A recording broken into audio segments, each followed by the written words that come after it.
the Corvette held you up a little bit over here. That was nice of it. The problem is he's so fast on the straight and then slow on the corner. But I guess that's a practice. Yeah. How's the car feel with the lower tire pressure?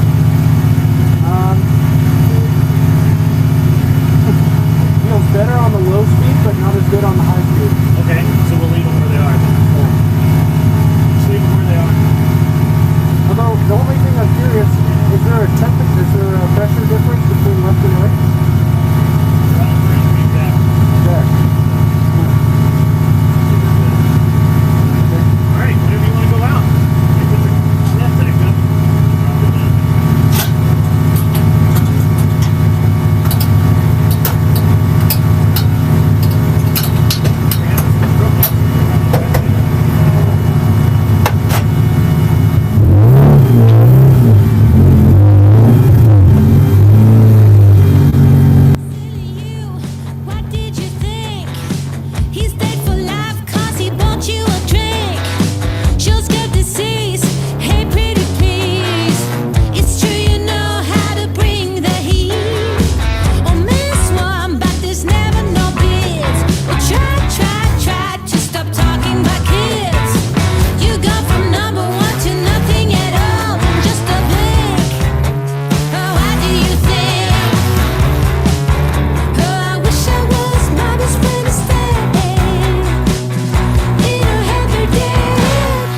time's up to say goodbye to all the haters, doubters, and non-believers trying to bring you down. In the blink of an eye, you'll realize that there's so much more to the book than the page you were stuck on. Finally, you will feel free to live a life you love living instead of the life you think other people want you to live. Remember, you're the highest authority when it comes to knowing what you want and what you love. So stop trading yourself for the approval from others. Ladies and gentlemen, weirdos and geeks, please repeat after me. I don't give a fuck.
Target acquired.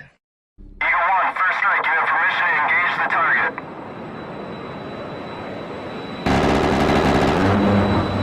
Warning: the following video contains explicit language which may be offensive to some viewers or inappropriate for children. The content within this video is intended for mature audiences only.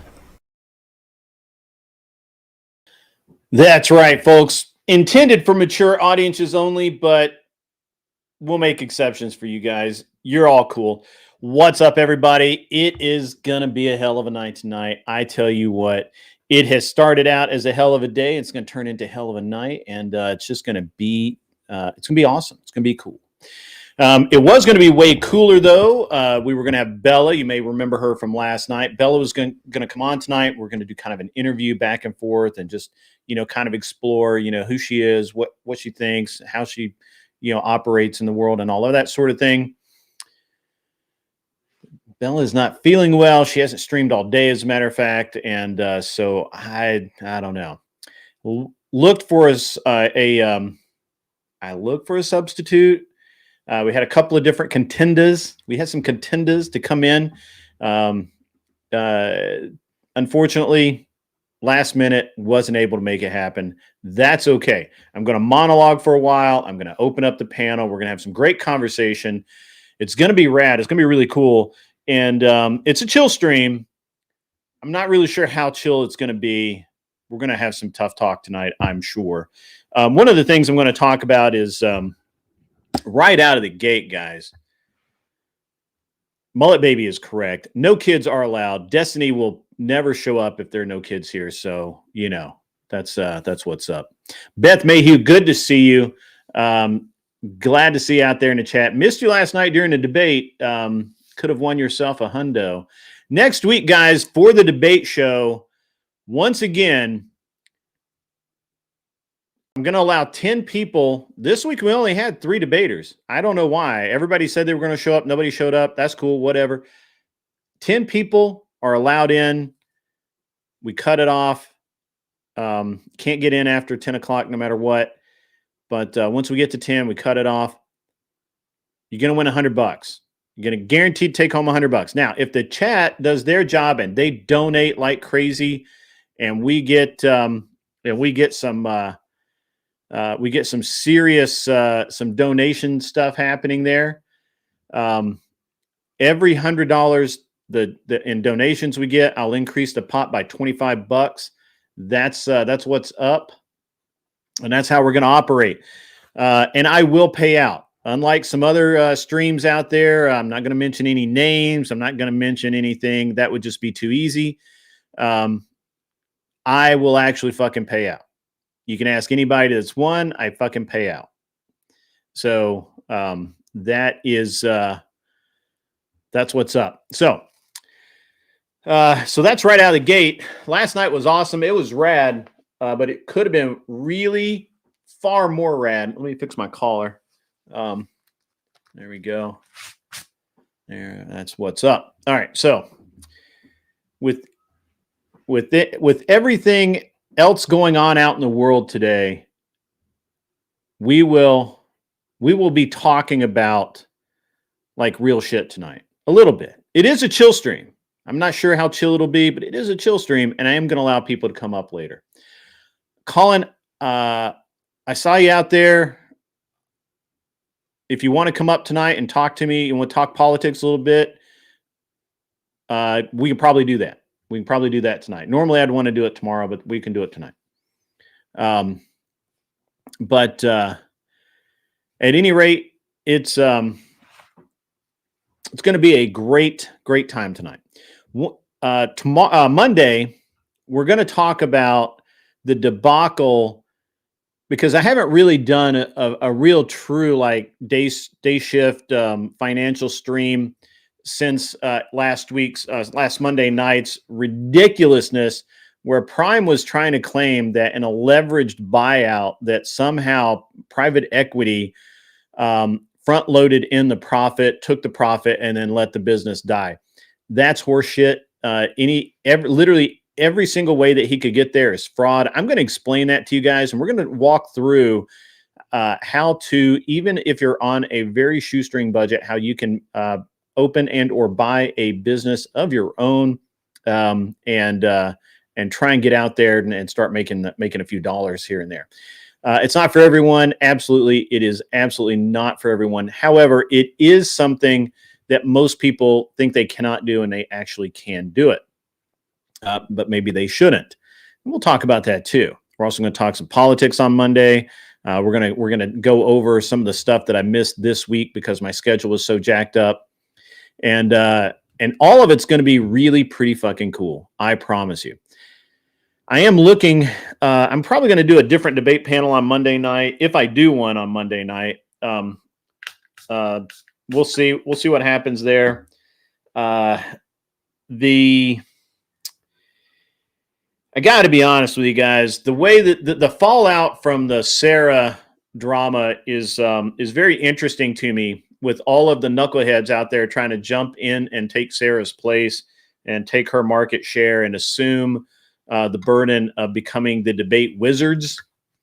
I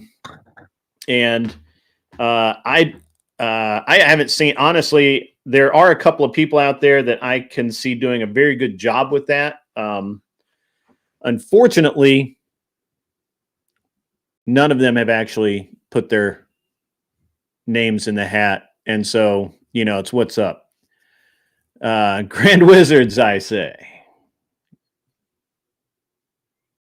Maybe.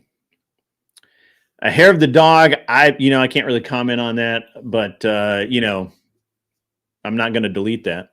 So anyway, also, by the way, I'm not letting this shit go, right? Like, everybody, you know, the thing is that it in the history of my channel, I've had actual beef with like 3 people. And the fact that I have some nut swinging son of a bitch out there that constantly talks shit about me, I never talk shit about them. And yet I'm the bad guy. I'm the one that needs to apologize. I'm the one that needs to toe the fucking line. Fuck that. I'm nobody's bitch. Okay. I'm just gonna be honest with you. I could give a fuck less. Okay.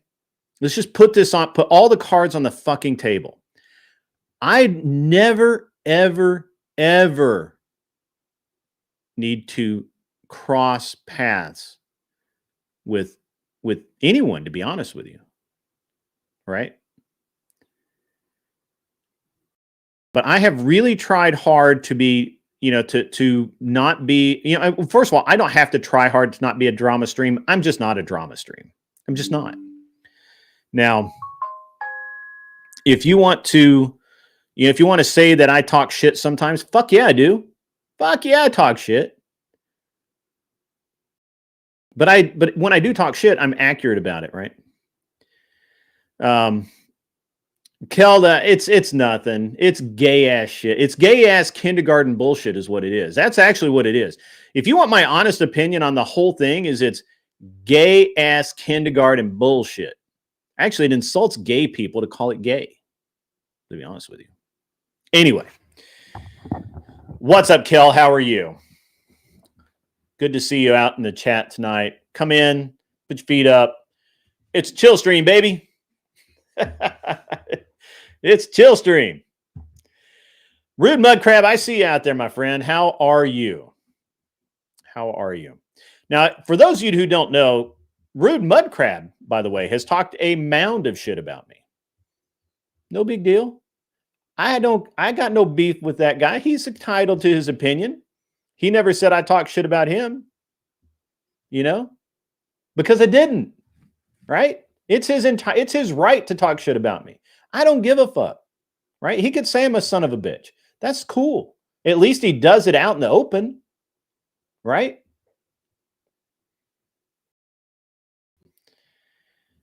I'm just saying. And now, apparently, I've grown on Mud Crab like crabs. So, you know, good on you.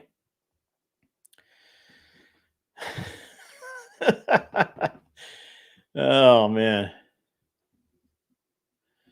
Hair of the Dog, Andrew never actually brigaded Sarah, and dropping her subs was simply a choice of the people who had them. Andrew doesn't have a button to push on that. Right. Sure enough, Mudcrab is absolutely right. He talked shit about me a long time ago. We've had disagreements. His opinions changed. Did I hold it against him? No. Every time I see him, I'm like, what's up, man? Good to see you. You know? No problems. I got nothing against that guy. You know? It is what it is. So...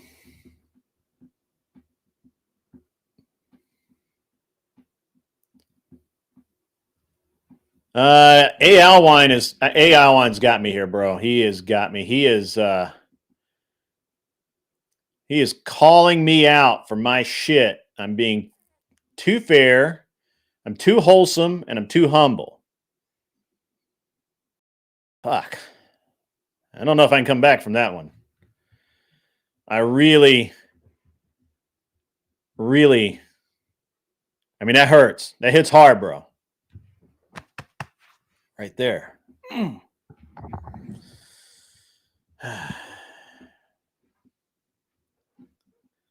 Call it how I see it. That's right.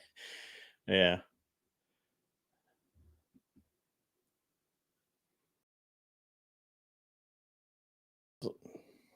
Kel, you're welcome to come up when I drop the link. That's fine. I did not. Kel actually wants to. Kel has something that she has asked a favor of me, and I'm probably going to do it. But yes, it must happen. It really, truly must. I'll give you. Bro, I'm obviously not. I told you like multiple times that I'm not fucking like gonna respond to like. I can't understand like just a whole like. That's just so good. It's so good. Like it is so good, Kel. You have no idea that it is so good. It's so good. So good.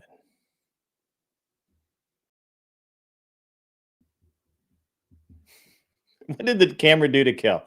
The camera didn't do anything to Kel. The guy on the other side of the camera did shit to Kel. By the way, guys, if you are not aware, there's a public service announcement that I play at the beginning of every show that I remember to, because a lot of times we have people who are, for lack of a better word, sensitive in nature that come into my show. They come in and they expect to be like many other shows, coddled and lied to and told that they're wonderful and great when in fact they're mediocre at best. And they get angry at that. And just for you guys, remember. Everyone does it. Now you can do it too. Shut the fuck up. Shut your mouth. Shut up. Shut the hole in your face. Like that. You can do it. Shh. Shut up. And shut the fuck up. Yes, this public service announcement is brought to you by Shut the Fuck Up. Anybody can do it, even you. There we go. All right. I told you guys it was going to be a chill stream. Yeah. What color is the camera? Is this racially motivated? Damn, son. Yeah, Kel was actually different in person. I bet Kel will say that I was not different in person. So Kel is actually a nice person, guys. To be honest with you, Kel is very nice. She's quite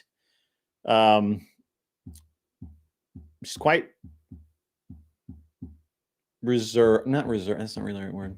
I'll think of the right word in a moment. But yes, the crash out video is so classic, though. It's so classic.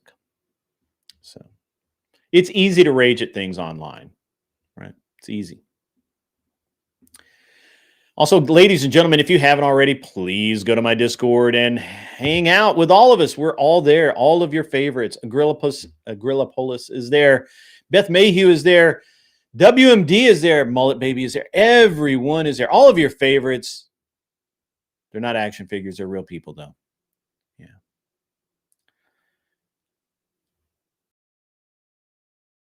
Well, you didn't actually steal it. He just didn't stop you from taking it.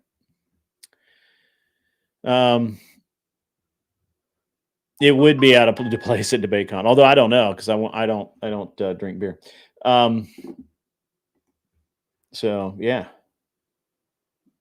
it's good stuff. Good stuff, everyone. The Inquisition will show you no mercy. Natalia is also here and in the Discord. She doesn't talk much. She's a strong silent type, but she's awesome. Natalia's been here since the beginning, since before the beginning. So, yeah.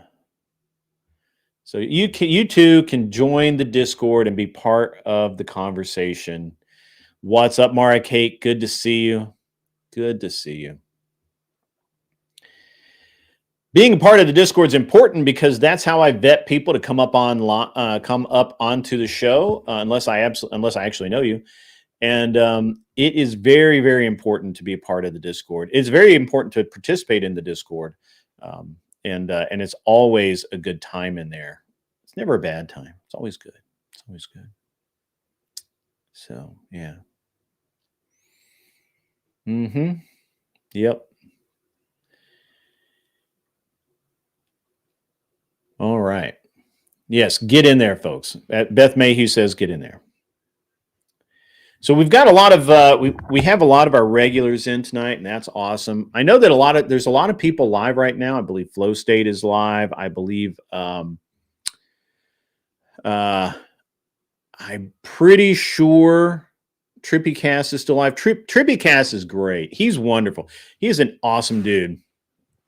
I really like that guy. Flow's cool too. I really like Trippy Cast. Trippy Cast is seems like he's a pretty based clown. for being a clown. Angel Berber, good to see you out in the chat tonight. It's awesome that so many cool people have come out. Again, I'm doing this completely off the cuff because my guest is not feeling well.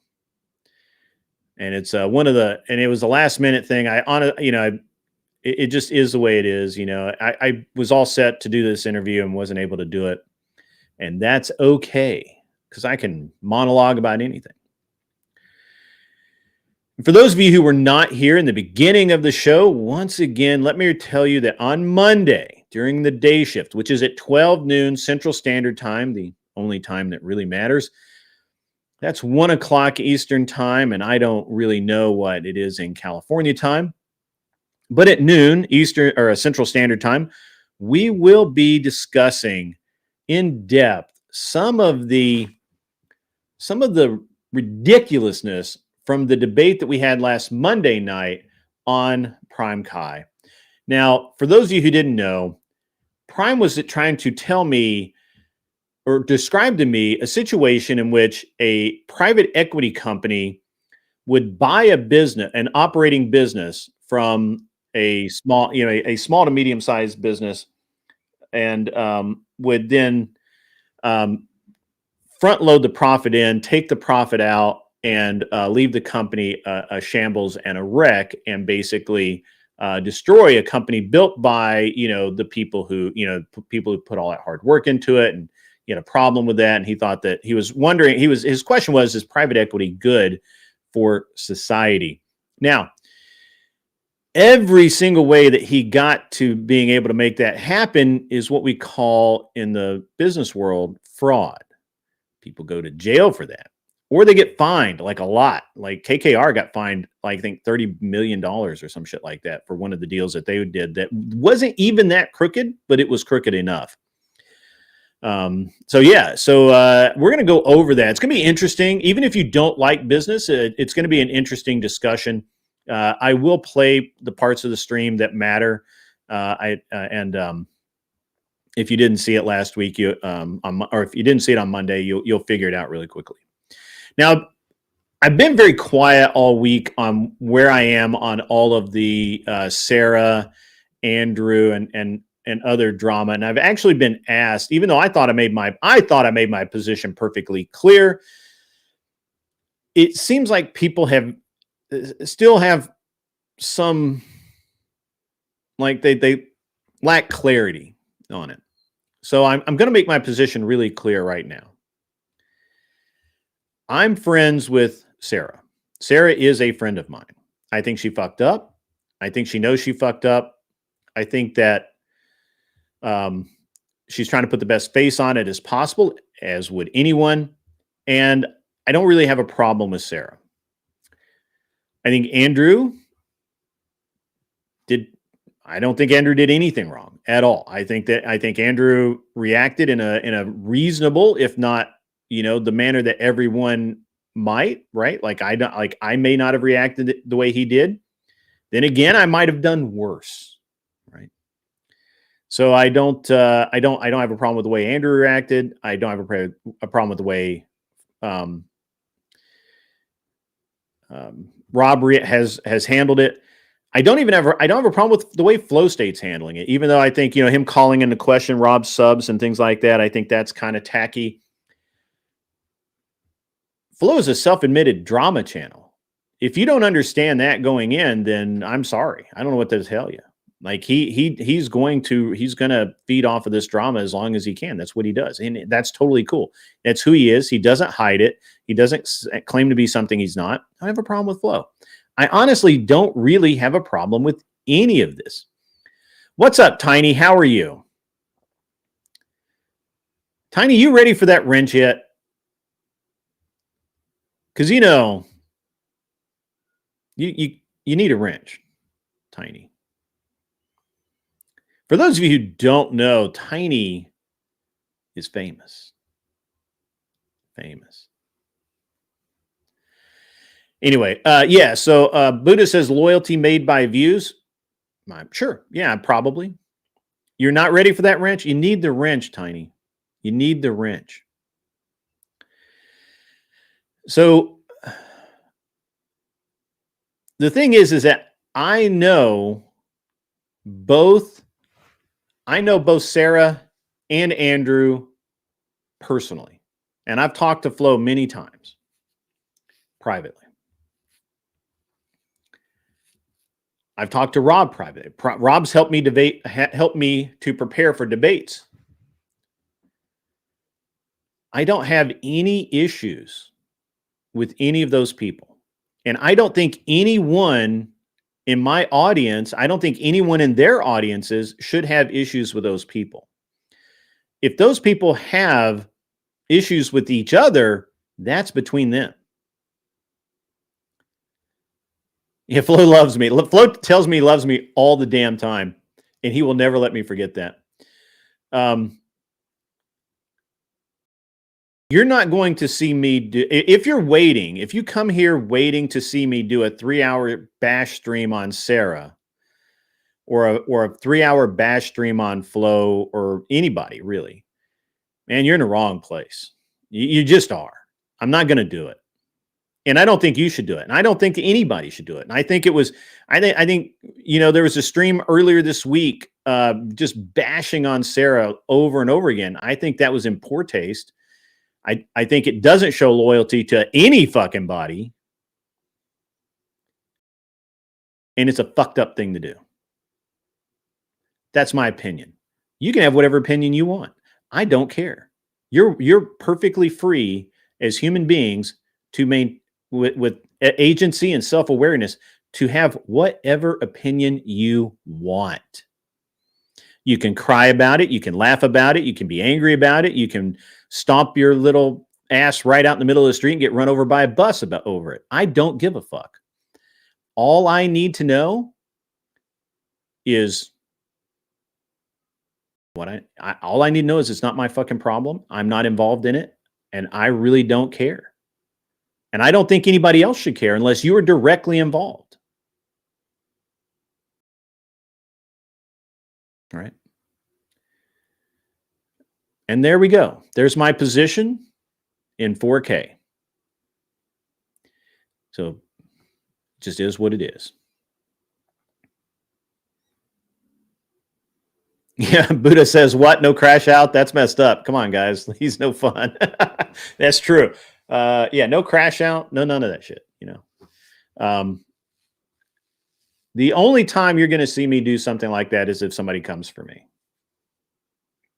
All right. If somebody comes for me, you know, that's it. But other than that, okay. 1080p, you're only getting it. Oh, yeah, because now my camera's going 4K, but YouTube knocks it down. That's true. What's up, Mikey Balls? Good to see you. IWI has come out with a Zion 308. Okay, that's cool. I like IWI stuff. I have 2 or 3 of their fine weapons. The fuck did I put Discord at? Oh, there it is. All right, there we go. Mikey Balls, good to see you, my friend. Angel Burber says he doesn't care for Flo State or Sarah. I don't like Flo as a person. That's fine. I would never say Grid shouldn't have any of them around. I just won't watch or listen if they are. It's very simple. And he is totally free to do that. I support his right to do that. That's 100%. What's up, Blood Logos? Good to see you. Good to see you. I hope I was I know I was very brief in our messaging back and forth today. I was out with my family. I hope everything, you know, that everything was really as clear as I could make it, more or less. So there you go. Tyler owes you a debate. Tyler was in earlier talking shit too. You should totally like tag him and be like, you talking shit, bro? And then, you know, make something happen. So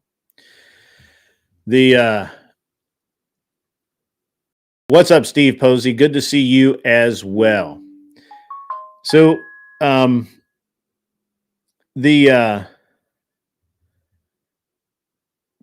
interesting.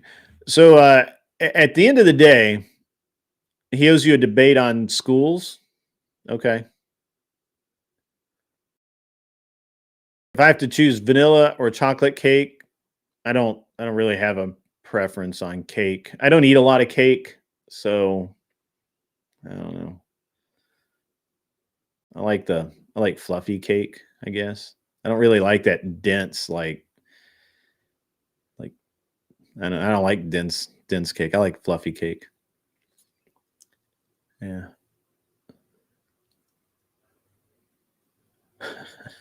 Yeah. Love hard candy. All right, cool. All right, so let's see. What else can I talk about in my cool monologue here? So far, so good, Posey. All right, cool, Mikey. A lot of experts out there these days. A lot of experts. You know, a lot of them.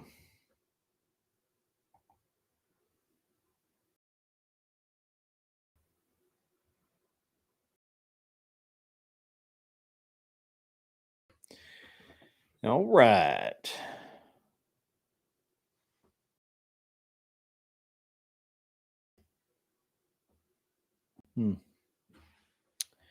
Is Marte helping me with my weight loss program? No, I'm doing it on my own.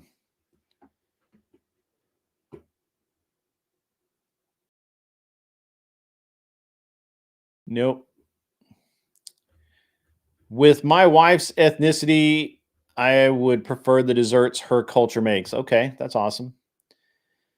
That's cool. Mooncake. Yeah, we have a chocolate mooncake here right now, and it's pretty awesome. Yeah, mooncake is awesome. Yeah. I have a slot open at a corner table in Nashville. I may pull a Kel and throw something at him, just saying. Yeah, that's fine. Mikey Ball sends in $4.99. Hit the hit that thumbs up button, guys. Please just do that. That's it actually does mean something to me. Yeah. Yeah, so Angel Burberry asked about the weight loss thing. So what I did is before I went on my cruise to Alaska, I was down about, I don't know, probably 10 pounds, maybe something like that. And then when I got back from my cruise, I had not only regained the 10 pounds, I gained like 3 more. I gained, because it's all the good food and I'm on a boat and it's, like not a lot of walking. You've got to take, you can't, I don't know. Anyway. But then I lost that 10 pounds pretty easily. Right. And then it's just, since then it's just been I do weights. So what I did is I had a workout drawn up and I did 5 days. I started out with 5 days a week. I would work out in the morning between 7 and 8:30 or so. And then I would work out again in the afternoon around 4 o'clock. And so I did 2 a days for that period of time. I dropped down pretty good. I got down into the 225 range pretty quickly. And then I kind of stagnated around 225. And then I was also getting concerned about losing muscle mass. So I started. So then I went to three workouts a week, but 5 days of cardio a week. So and that's been my formula. Currently, right now, I'm at 212 from 243. The 243 is the heaviest I've ever been in my life. Like I felt horrible. I'm down to 212. I'm probably going to revive. My target goal was 205, and I may reset the target to 195. So you heard the boat are really getting lit. Yeah, probably are. The cigarette boats for sure are getting lit by rockets. So rockets. The buffets are a trap. They absolutely are, man. You just eat too much, and you know, it's just there's so little to do on the boat. What does my diet right now look like? All right, so that's a great question. Normally, I eat once in the morning and once around 3:30, or I eat around 3:30 and I eat again at around 5 or 6. I usually only eat twice a day, and I don't but it's usually I eat in the morning after my workout, and I'll have I'm mostly running on I do a lot of protein, so I'm doing like scrambled eggs with cheese and bacon and something like that. I don't eat a lot of toast or anything. I'll occasionally have a slice, but it's not a big deal. And then I don't eat anything else until midday. Midday I'll have something again, like a lot of protein, mostly the big thing I eat in the afternoons is I'll eat some form of beef, or I'll have roast beef, or I'll have a steak, or I'll have something along those lines. Sometimes a hamburger. I'm not really watching carbs or anything like that. I don't really care because I'm burning them off pretty quickly. So, and then I also, to get enough protein, usually I do one protein shake a day, maybe two, something like that.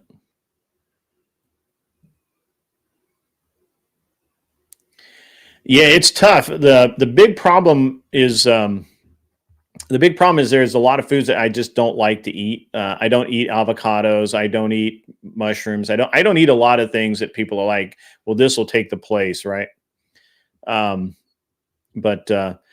Yeah. Steve Posey, I've gone full keto before. And there was a point in time where I was getting like 1 or 2 carbs a day. That's cool, but and I can do that. It's just right now with the amount of exercise and the activity level I'm at. When I went and played golf yesterday, I did 12,000 steps yesterday, and I'll do that 2 or 3 times a week. And then I do cardio on top of that. So I don't really care about the carbs. The carbs aren't hurting me at all. So now sugar is evil. Sugar is pretty evil. Like it's pretty fucked up, but it's all right. Yeah.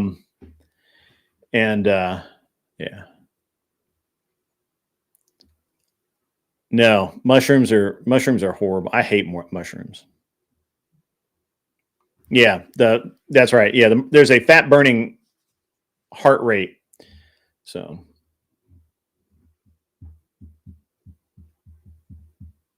yeah, I don't eat mushrooms.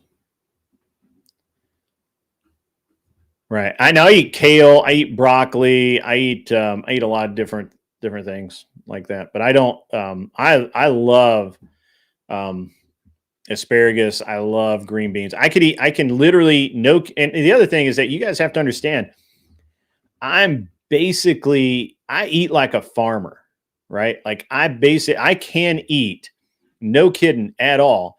I can eat bacon and eggs every day for breakfast, and then have a peanut butter sandwich for lunch every single day. And I can have some form of steak and green beans, some form of meat and green beans every night. And I wouldn't care. Like I don't need that. I don't need that variety. I don't need a bunch of new shit. It just doesn't matter. My wife's exactly the opposite. My wife loves fancy food. My wife loves change. She eats all of it. She thinks my food tastes are boring, which is true, but yeah. So I don't know, that's probably a weird thing, but whatever. So yeah. Yeah, I just don't need variety. I just don't I just don't care. Right.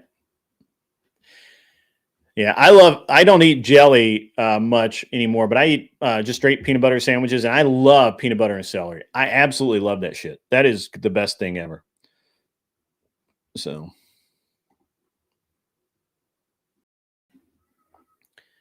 peanut butter and celery is just amazing. It is so good. You guys just don't know. I think we put Kel to sleep. So Kel's like, this is boring as fuck. Celery's the devil. Celery's awesome, man. Yeah. The problem with recipes and shit like that is that 9 times out of 10, it's just a bunch of stuff I won't eat. It's just, it's just like some like really fancy, overly sauced, overly spiced piece of chicken or something. I just don't care. So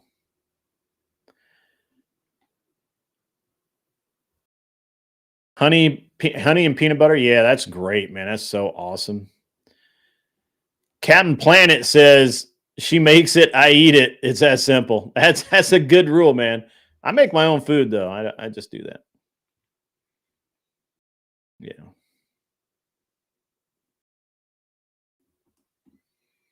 Right. Yeah, that's me, smoking space, man. I eat to live. I don't live to eat. I enjoy some food. I really enjoy some foods that are like fancier or whatever, but so guys, the link is posted over in the mod chat.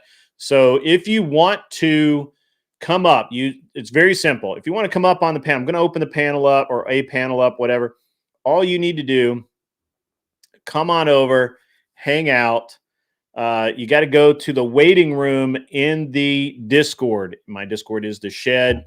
We talked about that earlier. Go to the waiting room, say, I want a link. And if the mods know you,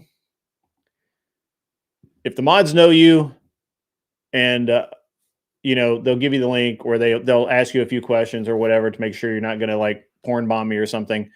And we'll and I'll let you know. We'll be cool. Yeah, it'll be cool to have that happen. Yeah, Angel Barber says, I don't care about recipes. I often just mash my. Hold on, let's see. Where are we at here? There he is. Just mash my foods together these days. I cook a lot because my father relies on me to make his meals like he used to do for the family. Yeah, it's true, man. That's awesome. So but yeah, so it's a. I mean, I don't know. I understand how people get stupidly overweight. I mean, look, my excuse for getting stupidly overweight was I hurt myself and I could not actually exercise. I could not go do the things I normally did. And then the way my leg every time I would start working out again, I would go too hard, too fast, and I would hurt myself again. So that's stupid. Don't do that. That's just stupid. Don't do that. And it cost me about a year or 2 years of delay of getting back down to a reasonable weight and then getting back down to where I need to be. Right. So, but I said last year, when I started this channel and people were making fun of me for being fat, I'm like, well, I can lose weight, but you can't do anything about being ugly. That's for damn sure. But the real thing was like, as soon as I could, I started the weight loss process because, it is what it is. So what's up, Beth? How are you? Oh, good. How are you today? I'm good. So that's that's fine. But yeah, so I kind of interrupted myself. What's savage? What is savage? Steve, what did I say that was savage? I mean, I say a lot of savage things, to be honest with you. I'm pretty fucking brutal. Because you just don't give a fuck. It's I bad. don't. And Kel will tell you, I don't know if Kel is still in the chat. Kel will tell you I'm the same person in person. Like I believe it. Like there's no difference. So No, you're brutally honest because you don't give I am actually brutally honest. It's refreshing, actually. So people think that I'm brutally honest because I don't give a fuck, but the actual truth is I'm brutally honest because I do care. Because if I didn't like you, if I didn't want to help you, I would just lie to you. It's way easier to lie. No, you are so awesome. Just don't worry. You're great. And the whole time and the whole time I'd be like, no, you're fucked up. So the reality is that people that don't care about you are the ones that fucking lie to you all the time and tell you how awesome you are. People who actually care about you are the ones that are like, you're fucking up, and you should know that you're fucking up. So that's what it is. Jay Eakin, the man, the myth, the internet legend himself, up in the house. What's up, Tiny? How are you? That's right. Tiny says, I just give straight dad advice. That's true. I do that. But it's awesome. It's kind of like, you were hard on me after one of my debates, or at least other people saw it as like you were hard on me.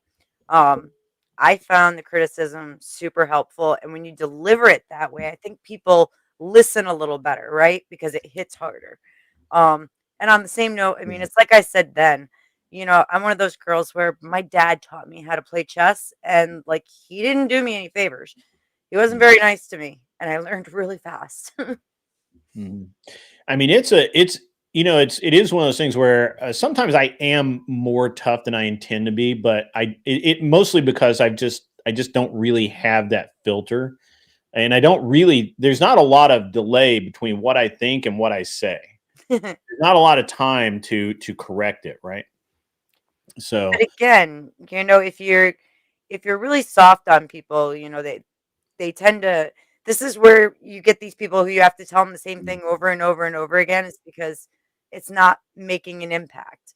So I personally think that when you're just brutal and just like you're fucking up, you need to knock it the fuck off and fix your shit. They're like, okay, I'm sorry, let me do that. yeah, I mean, sometimes that is, sometimes it's hard, right? People just don't want to hear things. They don't want to be, they don't want to be confronted by all of that. Well, sure. Most people are actually uncomfortable with confrontation, but I mean, it's part of life. You kind of got to get used to it, and the sooner you can, the better. You're gonna deal with it no matter where you go. Yeah. Tiny says, I think when you care about improving, you want people to give it to you straight. I've had falling out with friends because I'm a straight shooter. If you mess up, own it and take the advice. Yeah, that's true. Now, one of the things that most aggravating things that I see people do is they will, so you set a line in the sand, right? Let's say that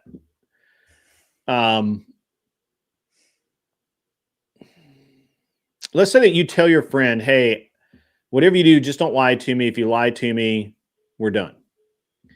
And you find out that friend lied to you about something. And you just cut them off. You never talk to them about it. You never get their side of it. You never, you don't actually have an understanding of the why, the who, the how, any of that shit. You just cut them off. I have a problem with those kind of people because in my opinion, 9 times out of 10, it's going to be the thing that you think it is, where they were just being a dick and lying to you. But there's always that one time where they were trying to protect you, or they had good motivations for what they did, or maybe they were just stupid and didn't know that they were, so it always annoys the fuck out of me when people don't bother to check their lines in the sand, right? Yeah. And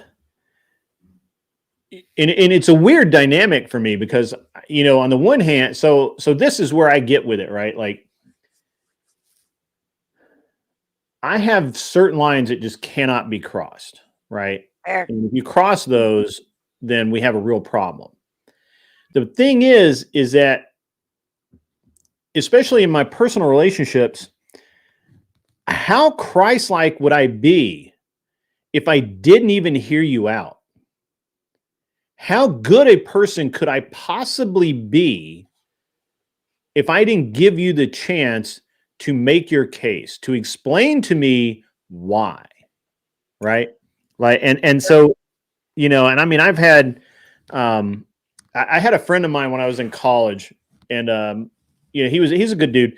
I still talk to him occasionally these days, but you know, I mean, it's been 30 fucking years, so we're not buddies anymore.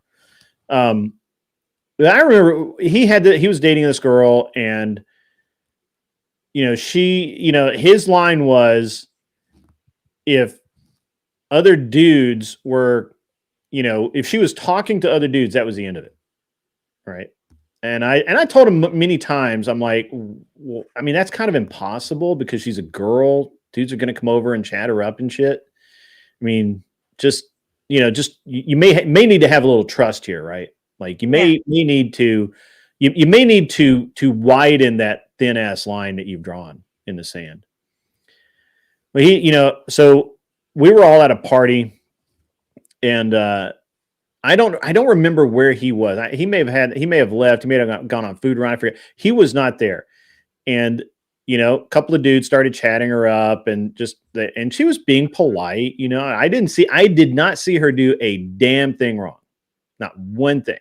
Just talking to these dudes. And he comes back, and he stands by the door. I remember this to this day. He's standing by the door, and he's just watching her talking to these dudes, right? And now, to me, from where I was standing, my recollection is that she looked uncomfortable about it. She didn't really know these guys. She'd been polite, and now she was kind of getting into that, like, come on, guys, you know, move along. But you know, still trying to be polite. You're at a party, you know, whatever. Yeah. Dude just sat there and watched her for like 10 minutes before he finally walked over, and the look on her face when he walked up was just like pure relief. Pure relief. Pure, like, thank God you're here to save me from these two, right? Huh. And dude straight up told her to find a way home, and he walked out the room. He walked out, and I mean, that minute it was over. I've never forgotten that, because to me it was such a bullshit thing to do. And I asked him about, you know, we talked about it later. And he's like, man, it's just my line. It's my, you know, if I'm dating a girl, if we're exclusive, and you can't be chatting up dudes at a party. And I'm like, I think that's a bullshit stance. And, you know, for me, you know, I just think that people do that with everything. Right. Yeah. Right. Now, sometimes I understand it, right? Like if I find out that you lie about me, right, I'm going to ask you about it. And if your answer doesn't fit into the box that is the, you know, okay, I can understand that, we're donezo. And even if it does fit in the box, we could still be done, but I wouldn't hate you. You understand what I mean? Like, there's levels. Yeah. And so I just keep coming back to, what kind of human being am I if I draw such a firm line in the sand that most people can't live up to it? What kind of human am I? Absolutely. But the thing is, you know, a lot of people are, at least in this day and age, it's like we're in this big war when it comes down to entitlement and like instant gratification. Those are like the two big things that I see like really poisoning humanity, right? And this entitlement plays right into the story.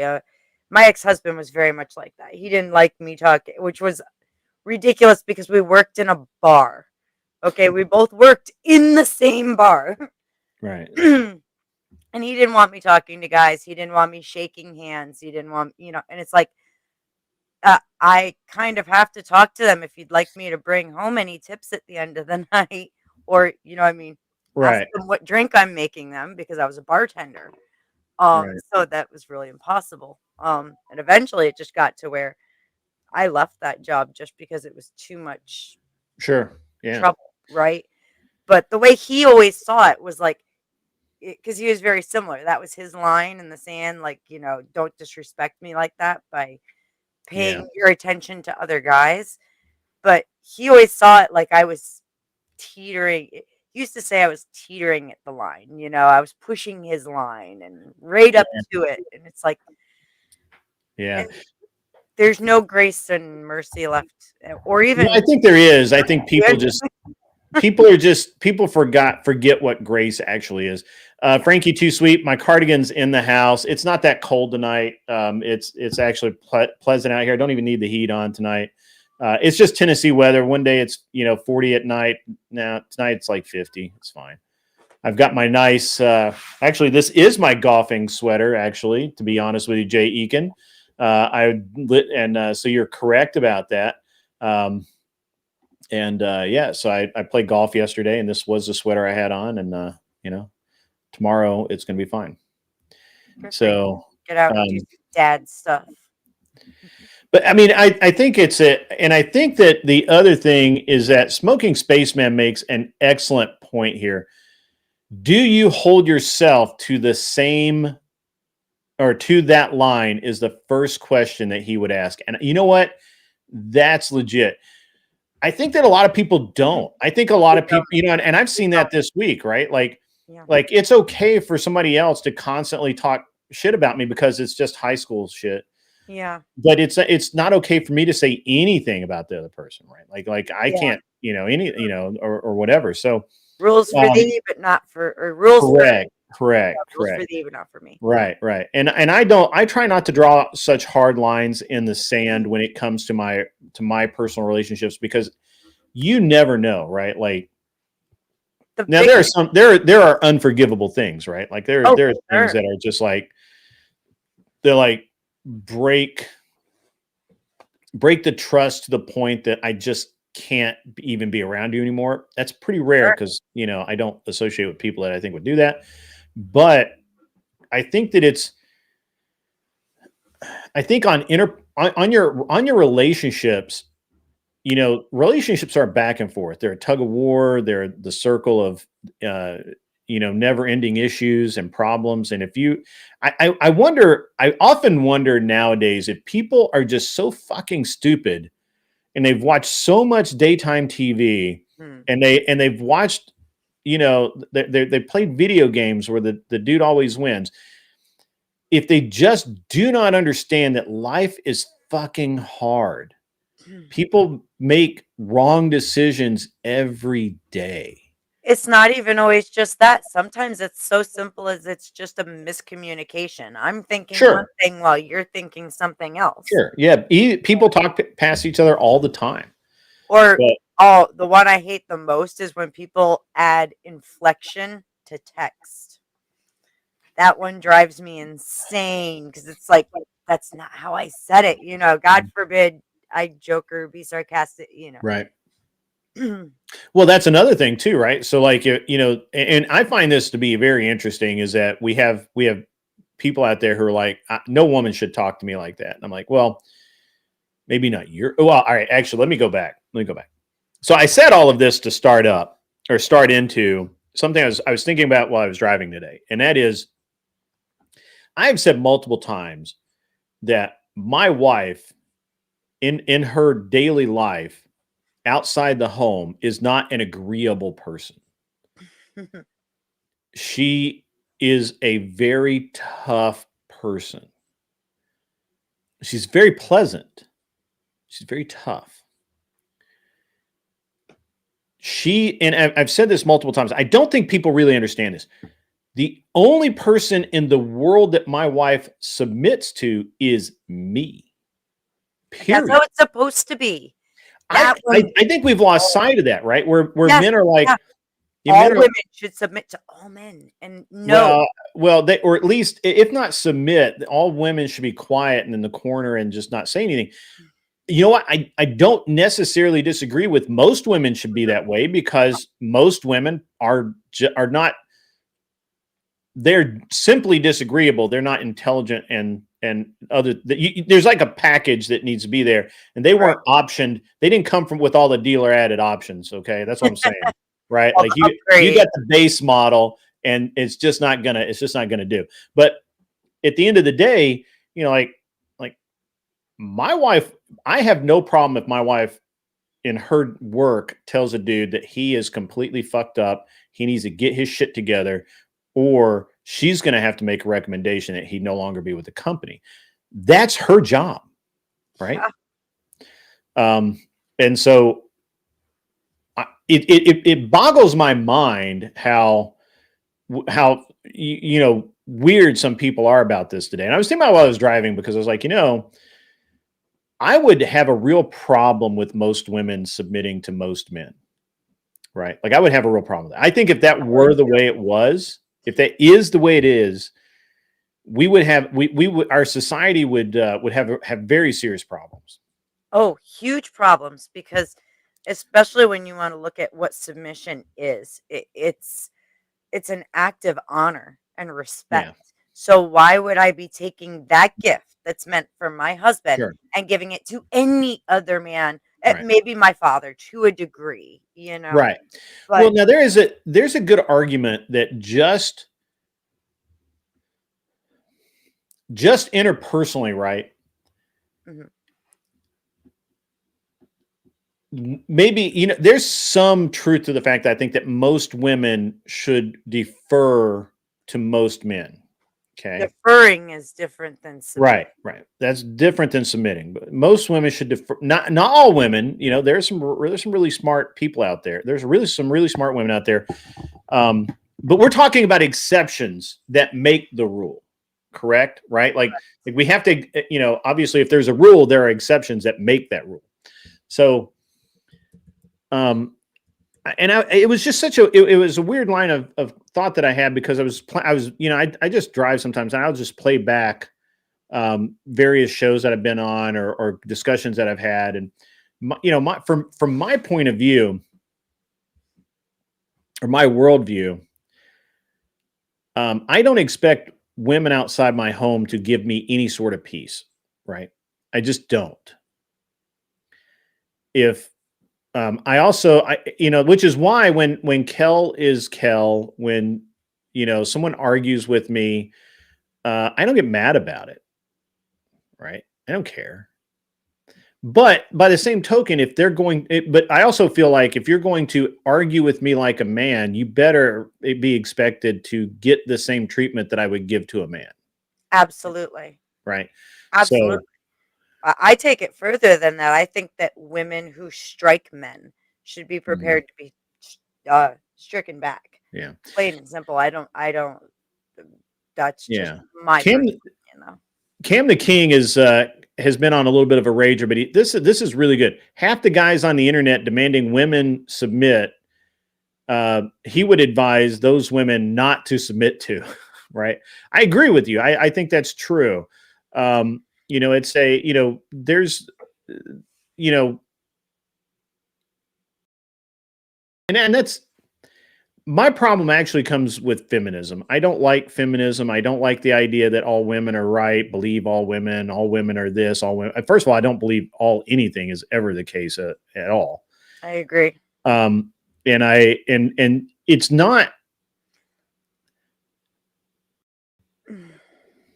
Okay. It's not a bad thing to point out that, maybe a dude is picking on a bunch of women, or maybe they're being rude to them or whatever. However,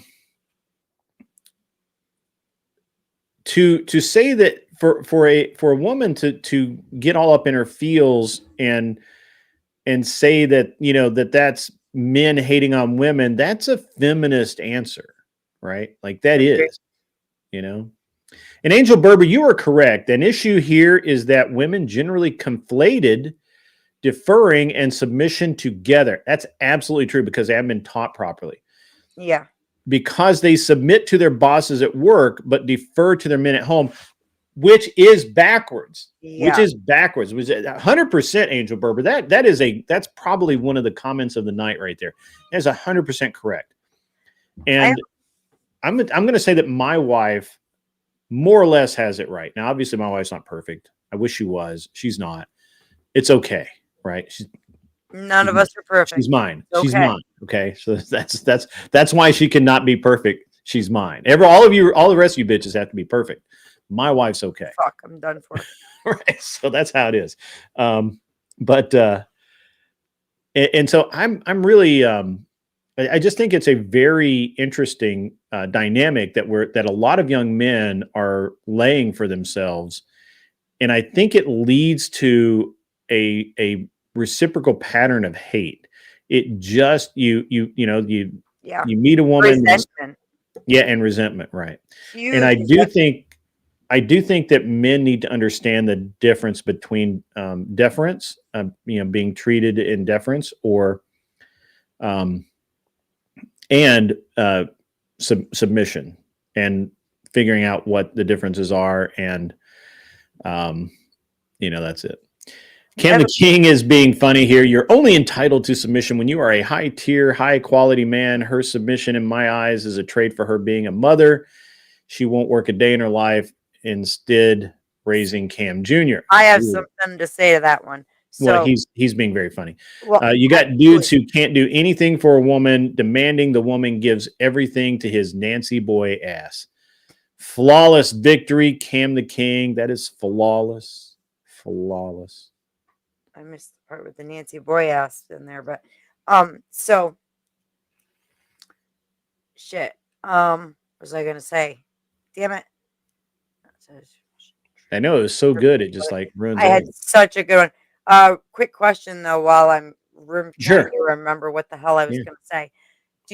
Would you agree that because of where society is in the just the times that we live in, that there is some degree of adjustments that we have to accept and perhaps not full on label it feminism, just because look at the world we live in.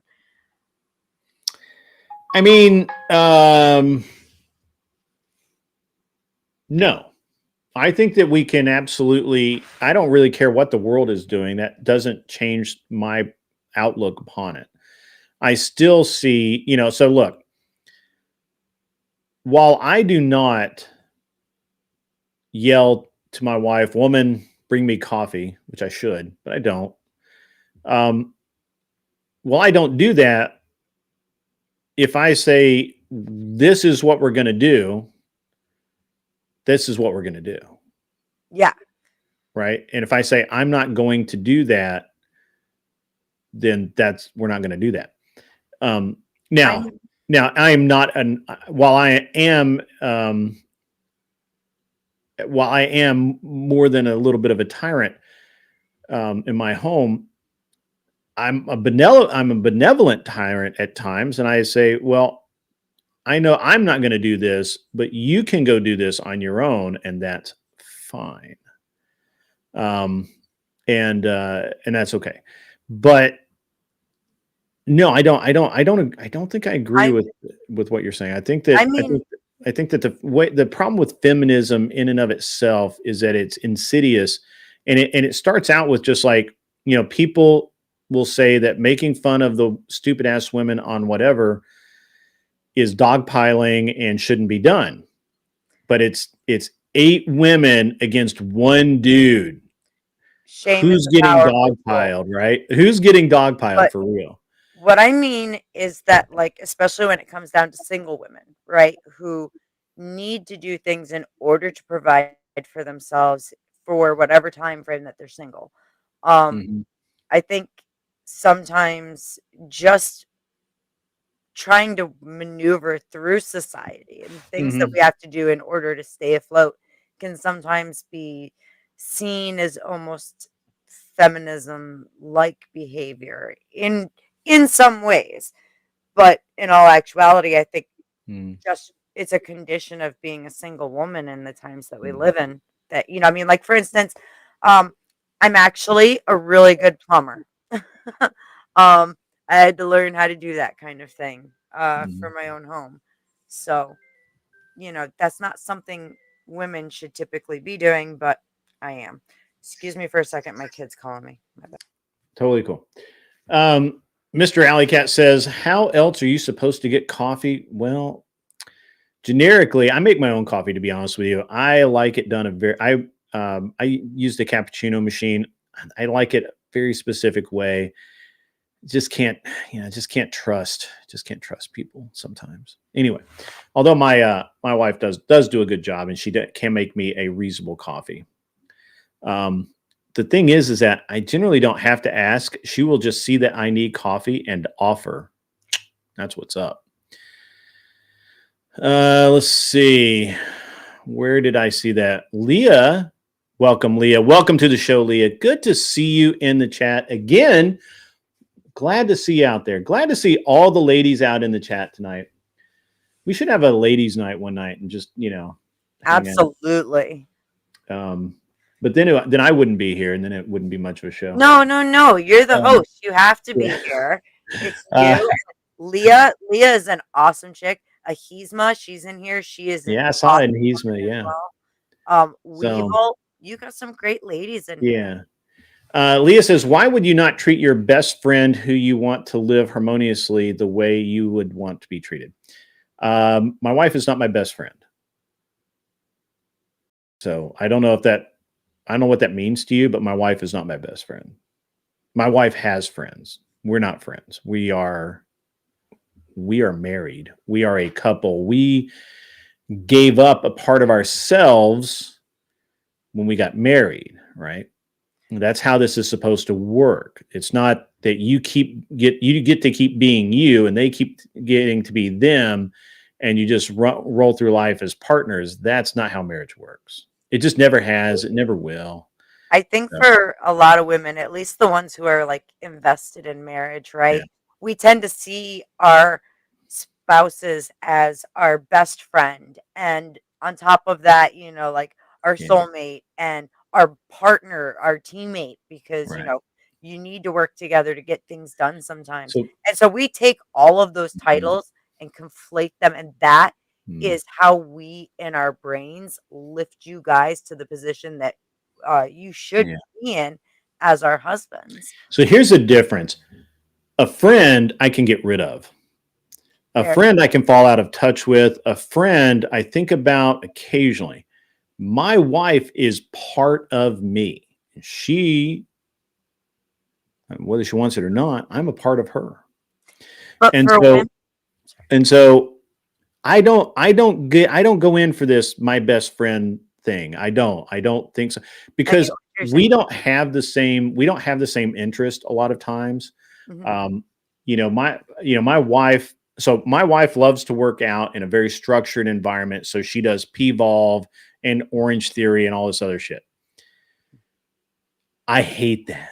First of all, I don't like people. Second, I don't have any interest in a structured workout like that. I like to go to the gym. I like to work out. I like to get sweaty. I like the banging of weights. I like all of the grunting male noises that a gym offers. My wife does not like that. Okay. Yep. So we go to different gyms, right? We don't go to gym together, right? Like we just don't do that. And that's just a perfect example, right? For women, you got to understand, like our best friends, it doesn't matter how long it's been since we've seen them. When we get on the phone, it's like we never missed a day. And it's not that we are demoting you guys to that standard. It's that our spouses are all of it put together into that one person that we are looking to for all of the security, the support. Right. Well, I mean, let's look at this. And Cam the King is right. Guys cry all the time that their wives won't do the things that they want to do. While my wife will do the things if I really ask her, like if I really ask her if she she went to SEMA show with me and walked for hours amongst the cars. She's been to air shows with me and looked at the airplanes and all of that. Those are fun. But she didn't enjoy it. She just did that. I play golf. My wife plays tennis. Okay. I don't need to be there. A lot of this, we have to do everything together bullshit comes from you can't trust your wife to be alone. Whether you can or cannot in your brain, you can't trust your partner, because that's what you call them, to be alone. I have absolute faith in my wife because she's my wife. She has absolute faith in me because I'm her husband. I look at and I say this all the time, I don't think you guys believe me. I look at all of the women in the world and they all pale in comparison to my wife. That's how All it's of them. supposed to be. All of them. I will nitpick. I don't like their, well, they're cute, but I don't like their lips. They're cute, but I don't like their eyes, or their hair's the wrong style, or I just don't like the way they point their feet. Whatever the fuck it is, I'm going to find a problem, because my wife is my perfect woman Hmm. for me. Exactly. Do we fight? Absolutely. I wouldn't have it any other way. Why would I want someone I could steamroll? If you don't, Absolutely.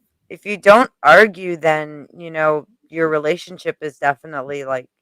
I don't think it's a healthy relationship Yeah. if you don't have disagreements. And actually, it's not good for your children if you don't. Your kids are supposed to see you disagree and resolve it. That's the big thing that everybody misses. The Yeah. kids need to see that, because children learn what they live. So they're Yeah. going to emulate what they see us doing within Mhm. our marriages. So it's super important, actually. Right. And I think Angel Berber says something here really important. Happiness is constantly fleeting and changing. A dutiful wife doesn't require constant happiness to perform that duty for the home. That is fucking based. You will never be 100% happy. I've never been Ever, 100% happy. never. I've never, and I get to do and I'm one of the people in the world that basically get to do whatever the fuck I want all the fucking time. I don't have any, there's literally nothing I have to do but take care of my kids and take care of my wife. And beyond that, there's not a damn thing. I don't have to get up and go to work in the morning. I don't have to do the show right now. I can pull the plug and be gone. And it wouldn't matter. But the one thing I cannot live without is my wife. Mm-hmm. One of my favorite things when I was married was being able to just sit on the couch and not say a fucking word to each other for hours and be perfectly content. Just because we're next to each other doesn't mean we need to talk. You know. Yeah. And It's a lot an of interesting dynamic, because I think a lot of times people think they have to do something with their husband or wife. They have to do something to keep the glue going, or whatever. And I have not found that to be the case, right? I have not. I have found that, like, my wife likes to sleep late, and she watches TV late until the night. She watches Chinese soap operas half the damn night. I go to bed and I get up early. I cannot sleep. I can't sleep as late as she can. And that is fine. It's fine. Totally fine. I don't need the thing is I don't need another me in my relationship. How long did you know your wife before you got married to her? I'm gonna ask you about So I'm a bad example. Do not follow my example. I am a horrible example. Do not follow my example. So this is going to sound like total bullshit. I went out with my wife, went to the movies. We saw the movie Hitch. That's how long ago this was. Huh. Saw the movie Hitch. From that night on, we were together until she left for China. She went to China for 2 weeks. I realized that I guess a month. I realized that I fucking missed her. And I don't miss people. Like, people come and go out of my life, and it's just like, who cares? I missed that woman. I tracked her down in China using a phone number that she had left me and some other things. Huh. And when she got back, we moved in together. And we got married shortly after that. Probably 6 months, 6 to 8 months. We got married. I have another question for you. Did you guys? And I'm a bad example. Do not do what I did. Grid's marriage is the unicorn, everybody. So don't do that. They're not common. So 6 months. don't think it'll happen for you. Did the two of you what was it like as far as your faith went? Did you guys have the same beliefs, and was it kind of like equal? Or tell me how that went, please. No. I'd love to know about it. So my wife obviously is Chinese. She was kind of religious, not really religious.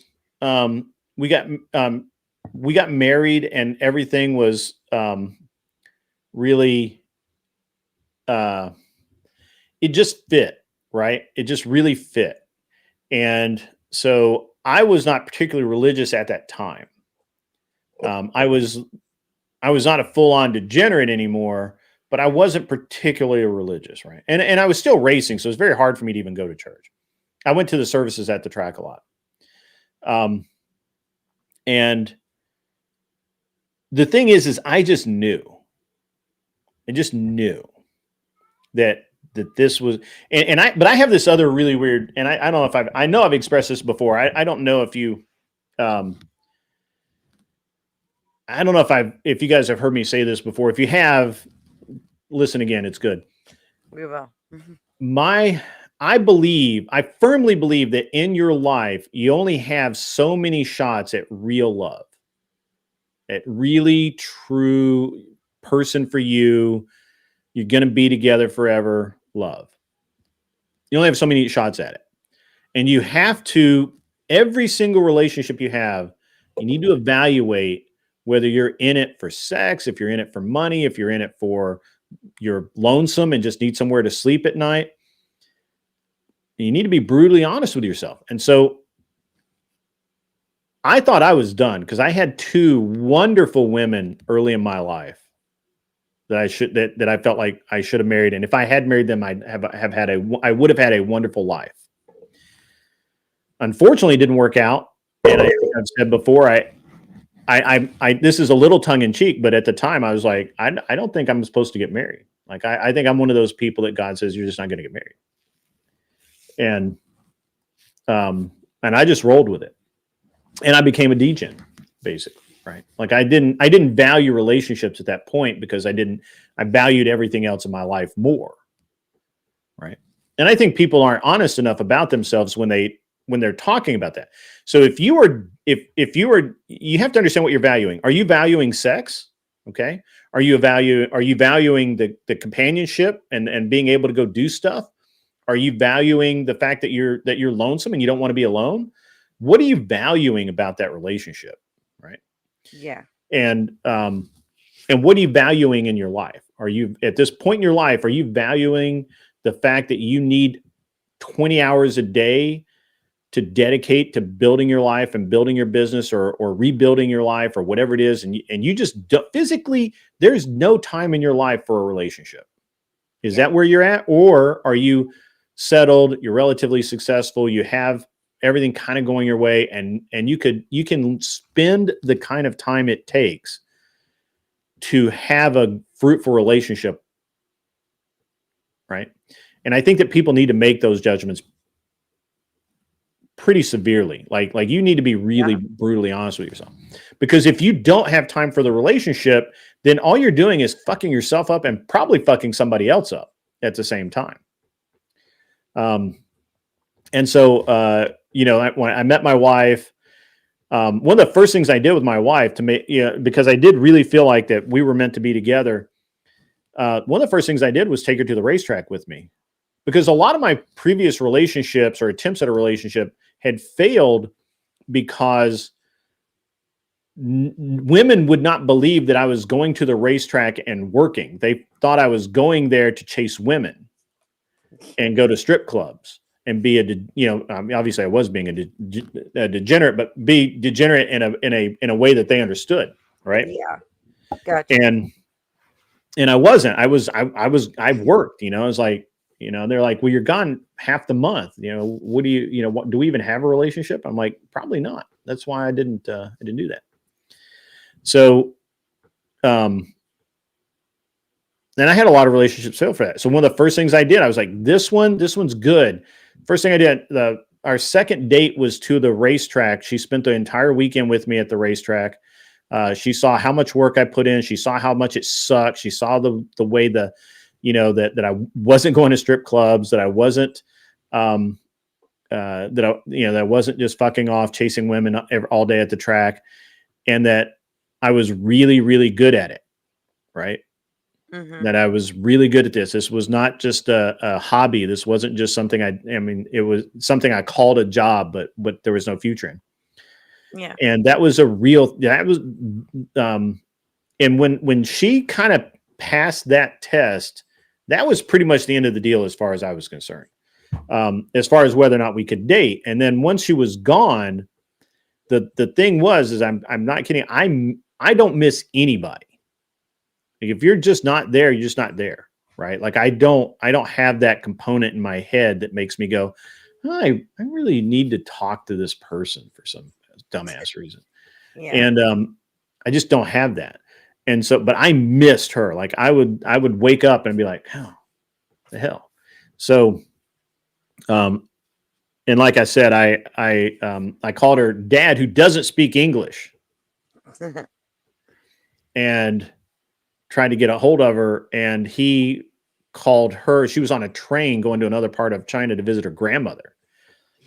And so she didn't have really good reception. But when she got to her grandmother's house, she called me, and then we talked and talked a lot after that. And when she came back, we moved in together. So that's how that worked out for me. How far into your marriage did you guys have your first kid? 5 years. Wow. Right? 5 years, baby. Agro-bolus. Good to see you, homie. Yeah, 5 years. And part of that was I never really saw myself having kids, right? Yeah. Never really occurred to me. And she wasn't 100%. She was still young. I mean, my wife's 11 years younger than me. So I was 35 and she was 24. So, that was, that was a big thing. And 5 years, I think, was like perfect, right? Like we were able to travel. We went, and I actually wonder a lot of times if you do get married kind of later in life where you haven't been to school together, you haven't been able to spend a lot of time before you get married. I feel like that you kind of have We're back. Keep talking. Oh, you freeze? Mr. Boulay in the Department of Keep talking, Numismatics donated $10. It kind of sounded like a freeze Super almost. chat. but- Chasing women Can you hear was me? code word for working on a secret my engine sound build. good? Thoughtful face emoji. Griff the grid you grab asses. Well, All right. Thank you, Mr. Boulay. Guys, when I say it's going to TTS, it's going to TTS. So. oh man, I didn't hear it. I'm sorry. That's all right. It's all right. Yeah. So thank you very much, Mr. Boulay. And he is right. Chasing women was code word for working on a secret engine build. That's hilarious. That's probably accurate too. It probably did do that at one point in time. But yeah, it was. 5 years gave us enough time to like go out and hang out, and we bought a house. We were able to get, we were building, we were building our lives together to the point where we were able to have that support network for my kid and everything else. Sorry, Yeah. guys. There was a sound I had to address immediately. That's all good. Yeah, Grid, my late wife, she was 10 years younger than me. It seemed to be a problem to some people, but most people, they got it. Mm. But it was a problem to some people. Yeah. Well, my wife is beautiful. I mean, my wife is way, way prettier than people expect my wife to be.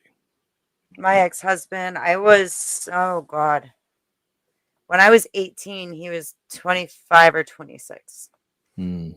And I met him when I was 17 and then spent the next 20 years with him pretty much. Yeah. That's about 7 years. Yeah. Yeah. It worked. It was frustrating though, because we each had a child when we met and came together.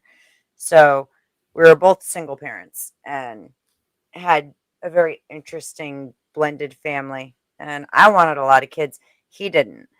Mm. But then our son, nobody Yeah, regrets him. He's the best. I had 2 kids too when I met my late wife, and then we had one together too. But she all but adopted them because I had full custody of them anyways. I had my first kid. I was still 16 when she was born.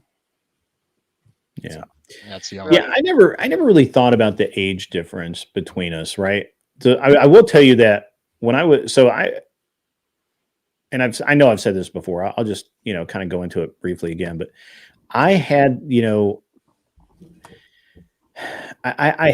I was dating girls my own age or women my own age, and they all had so much baggage, man. They were all insane. They were all like, I literally had, and of course this is before the Tinder, any of that shit. We had dating websites and dating apps. And so it was before that. But the thing is that my, it, it was so bad for me to, I kind of lost my train of thought. It was so bad for me to interact with these women because they were just psycho. And I had women use me for just to go out and get for a night out and get a dinner, never call me back, whatever, just leave right after they ate or whatever. I was like, you know what? These old women suck. And, so dating women my own age was an exercise in psychological warfare on myself. And so I got rid of that plan, and I started dating younger and younger and younger. And what kind of got me dating the younger girls is there was because I was in the car scene there, and there was just this younger woman who just absolutely pursued me for a while. And I'm like, I mean, you don't have to chase me that hard. I'll go out with you. And went out a few times, and she was not my taste, but she was perfectly nice. And I thought, you know what? Maybe I am doing this wrong. Maybe I should be looking for someone. First of all, I needed to look for someone who actually wanted to be married. Yeah. One thing I really came to understand about these older women is they didn't give a shit if they were married or not. Yeah, right. No, by that point it's overrated. And I think as a woman, like dating my own age, the guys were always too immature for me. I mean, even with my daughter's father, he was significantly older than me. Like it was a crime technically. But still young enough to be stupid. But yeah, I see a lot of women though that are exactly the way you're talking. I mean, society is kind of plagued with this entitlement and instant gratification expectations. They're not even needs. It's just automatically expected that you will get this, you will get that, and it'll happen just that fast because you want it that fast. And it fucks up the flow of life, and it actually trivializes some of the best parts. Yeah. Clovertack, I'm not sure if you and I sent the women's running with our commentary about our wives are not our friends. Right? Yeah, I fucking and I say that too. I think we all do at times. We say that, but it's fucking stupid. I understand. As soon as it comes out of my mouth, I'm like, that ain't fucking true. Yeah. You could go ask my wife right now if you were here and ask if her and I are best friends, and she'll say hell no. Yeah, same. Yeah. You know what I think? I think it. And if you ask me, I would tell you that, right? If you ask me, I would tell you no. But in conversation, that comes up sometimes, and it comes out because everybody says it. It's a fucking trope. I think it tends to be women that are really romanticize things. You know, what can you be romanticizing and think of it as a friend? This is actually, I think it's the opposite. I think it's women who are afraid of commitment. I think it's women that are actually afraid of commitment because it's easier to say, "Oh, it's my friend," and then you can get rid of friends. I think it happens when you have two people but I think this is problematic as well. I think it happens a lot when you've got two people that have a lot in common. Sure. I think it happens more often than not, right? And the truth of the matter is there's only and I put that out there in the chat earlier, there's only a select few foundational principle things that you have to have in common. The rest is bullshit.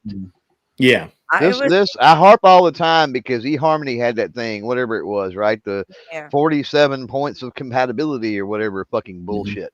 And it's like, you don't have to have 47 points of fucking compatibility. There's literally like 3 or you can count them on one hand. There's 3 or 4. With my ex, we had a lot in common. Like we both liked playing video games. We both were very same music, same kind of movies. But then the things that I lacked in, he could do, and the things that he couldn't do, I could. So we kind of completed each other and made at least one somewhat functional individual. Um, Yeah, I mean, I think that, but I think that that's actually a good sort of statement. My wife and I kind of complete each other. She is, she is not, Yeah, definitely. she doesn't have the talents that I have, and I don't have the talents she has. And I don't even have if, my wife's patience for sure. That's fair though. That's kind of how it should be. but even if I don't actually understand why people try and find people who are into the same thing and all of that. Although I do see it if you were trying to date in modern times. Well, If that's you're how dating in modern, I didn't Well, try to find my I'm sorry. ex-husband. We just happened to be playing pool at the same Right. bar, I and get I it. saw him, and I was like, "I'm gonna marry that guy." Yeah, that's Well- what I was about to say. Is that the reason that people, they have so little time now that the only way that they meet people is by going out and doing the things they like. So they meet Right. people that do the same things, and then the problem with that is, my opinion. This is just my opinion, by the way, which all of this is. My opinion is that fucks everything up, because if you have a problem now, both of you lose a set of friends, and you could fuck up an entire organization, right? Because you guys have a fight. Well, that's And- moving it from like being friends with your spouse as opposed to having friends in common. That's what I was going to say. It's a good thing to be able to do things with your spouse, and enjoy some of the same things. But there's Mhm. going to be some things like me and you and Clover. I think we have in common. We like to go shooting shit. Yeah. Lots of I like- chicks don't I have like friends- that. That's I cool. have- It's has just- actually- I have our- friends. Yeah. I'm I have sorry, go friends ahead. I have friends that I've had for decades, literally decades, that my wife could not even tell you their last name, and they couldn't tell you very little about my wife. See, my ex-husband and we shared the same friend group, and I'll tell you right now, in the divorce, it was awful. I pretty much gave up everybody. I kind of stayed isolated, Well, and and that puts friends in a bad spot. it does. And that I was the mean, thing, was I especially when didn't. you start having problems in a relationship, the friends are going to be like, "Whoa, I don't know whose side I want to take," and I've seen that happen lots of times. Oh yeah, that was something I was very big about. I didn't want to, because these were people who Well- I've known for over 20 years, and it's like, I don't want you guys having to pick a side, or I tried really hard not to talk shit. It doesn't Um, matter though. They're going to in- pick a side though. They always pick a Interestingly- side. They always it- do.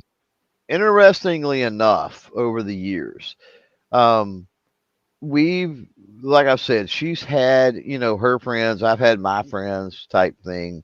And not to say that we didn't do things together with, one of my friends and his wife, type thing or whatever, every now and then, right? But whenever we had like mutual couple friends, Hmm. I can literally draw out a timeline of our fucking marriage and drop a pin every time where we had couple friends, every fucking time.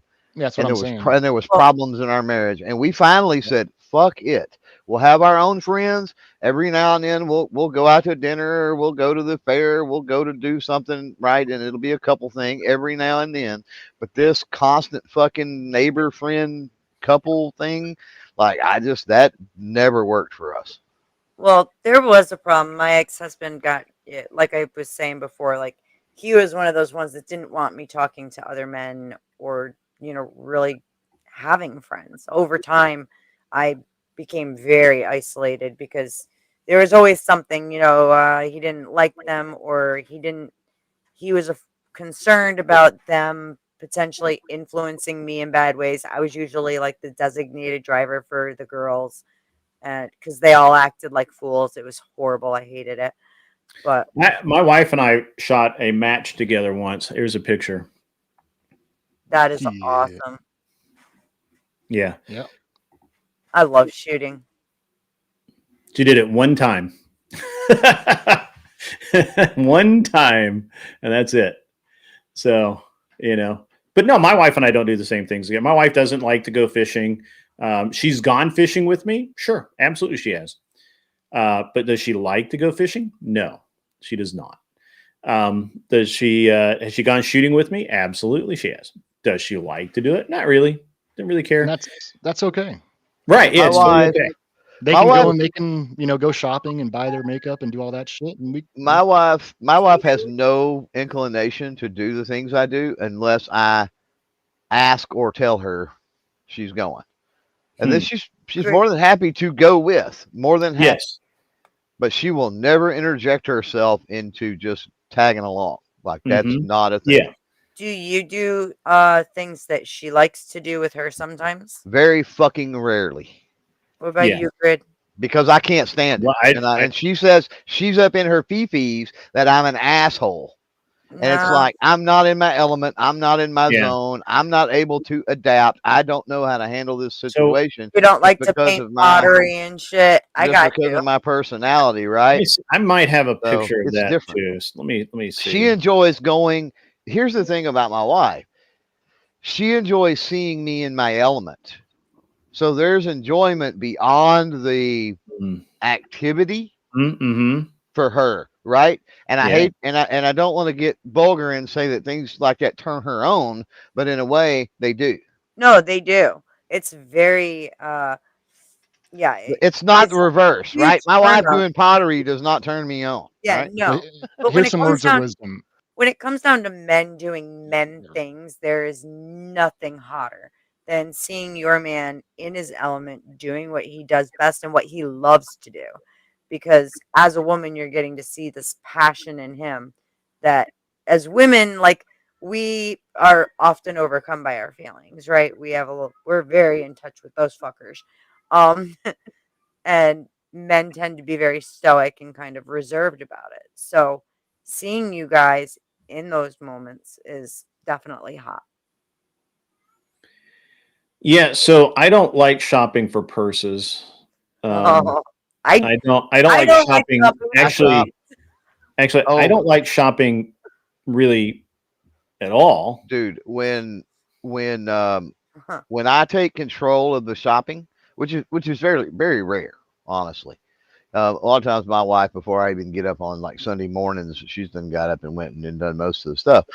But on the very rare occasion that she's kind of the tag along and I do it, I've got my fucking list. I go in and it is perfectly 10 routed minutes. out. Pick this up, pick that up, down this aisle, turn around this corner, come down this aisle, grab this, check out, boom, we're going. And she's I like, "What I the fuck? relate. We were only there 15 minutes." And I'm like, "I did not come to spend all day in town. I got shit to do." Yo, my ex-husband, he was such a dick. Okay, look, if I asked him to do things and they were things that he didn't want to do, he would make sure that I never asked him to do it again. Perfect example, honey, can you run to the store and pick up this for me? Here's the card. He got what I asked for, but he also bought like $50 worth of candy too. Um Well, I was gonna say that that's kind of one of the reasons why sometimes I choose to do the shopping. I hate fucking shopping. I can't Yeah. stand it. It's like one of the worst things to me. It just eats my bones feel like glass when I'm walking through that damn store. Yeah. But sometimes I like offer and I would choose, well, used to, but um purposely, because I'll go in that fucking store, I'll get what I need, and I'm fucking out within 10 minutes and I'm done. That's Oh. it. I'm not sitting there shopping the sale aisle and fucking going up I go I get what I need and I'm out. I shit you not. Like I don't even remember what But it was. It was something stupid. Like we needed, like half a gallon of milk and I don't know, bread or some butter or something stupid. 45 minutes later, No, he was fast about it. He was freaking pretty damn fast about it. But he literally bought $50 worth of fucking candy. Yeah. Now I'm gonna give him credit. This is how I found like my favorite candy in the entire world was because he did that shit. But I was not thrilled. Like I we were on a will budget. So I Kind of will pick up extra stuff on occasion, but here's the caveat to that. I'm walking by it. Like I'm never going out of my way. So if I walk by something and I remember, because we have a whiteboard in the kitchen that basically the list, anything we need, Yep. gets wrote on the whiteboard, blah, blah, blah. Yep. And I'll remember, I'll walk by something that it's like, oh shit, that was on the list. And I'll go ahead and grab it if I'm in town, if I'm sure. doing Yeah. something. Why wouldn't you? Yeah. Yeah, I get that. But I don't remember the entire list, so it's just so it's very few items usually. No, I get that. So I've had Can I don't send know, man. Cleaner the There's link? different things, right? Like there's a Can I think send Cleaner the link? Sorry. I Cleaner can the get link. it if you want. You already got it. I don't have it. I got it. I can do it real quick. Cam's talking about the shot in the gun shop. That's a different story. That's not It's shopping. done. Thank you, That's Ag. browsing. There's a difference. I'm telling you, The difference between shopping and browsing. This is what I was going to say. Sometimes we'll go, and we hopefully probably in the next month we're going to go to a really big trades day thing. But that's a different thing. That's not, to me, that's not shopping. Hey, Grid, Josie is also asking. Yeah, Josie can get the link. You got it, Ag? Let me see if I got Josie. I don't know if I have her as a friend though. It's a lot easier. I will do stuff like I went to Blackpink with my wife. I went to that concert with her. That was fine. I went to. I'm trying to find pictures. I had pictures of me. Oh, I got her. Hang on. Oh, you got her? Okay. Yeah, it's a different. Yeah, I think isn't she? What's her damn Discord name? Josie. I'll tell her to. Josie, go post in the waiting room. Yeah, if she goes to the waiting room, I can get her a lot quicker. I don't think she's a member of the shed anymore, or she might be. I don't know. I actually don't know. I'm talking shit. I don't know. You can message me. Space, man.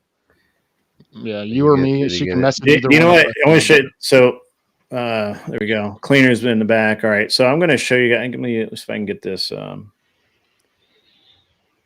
Josie, there's like. I'll try to find it, but.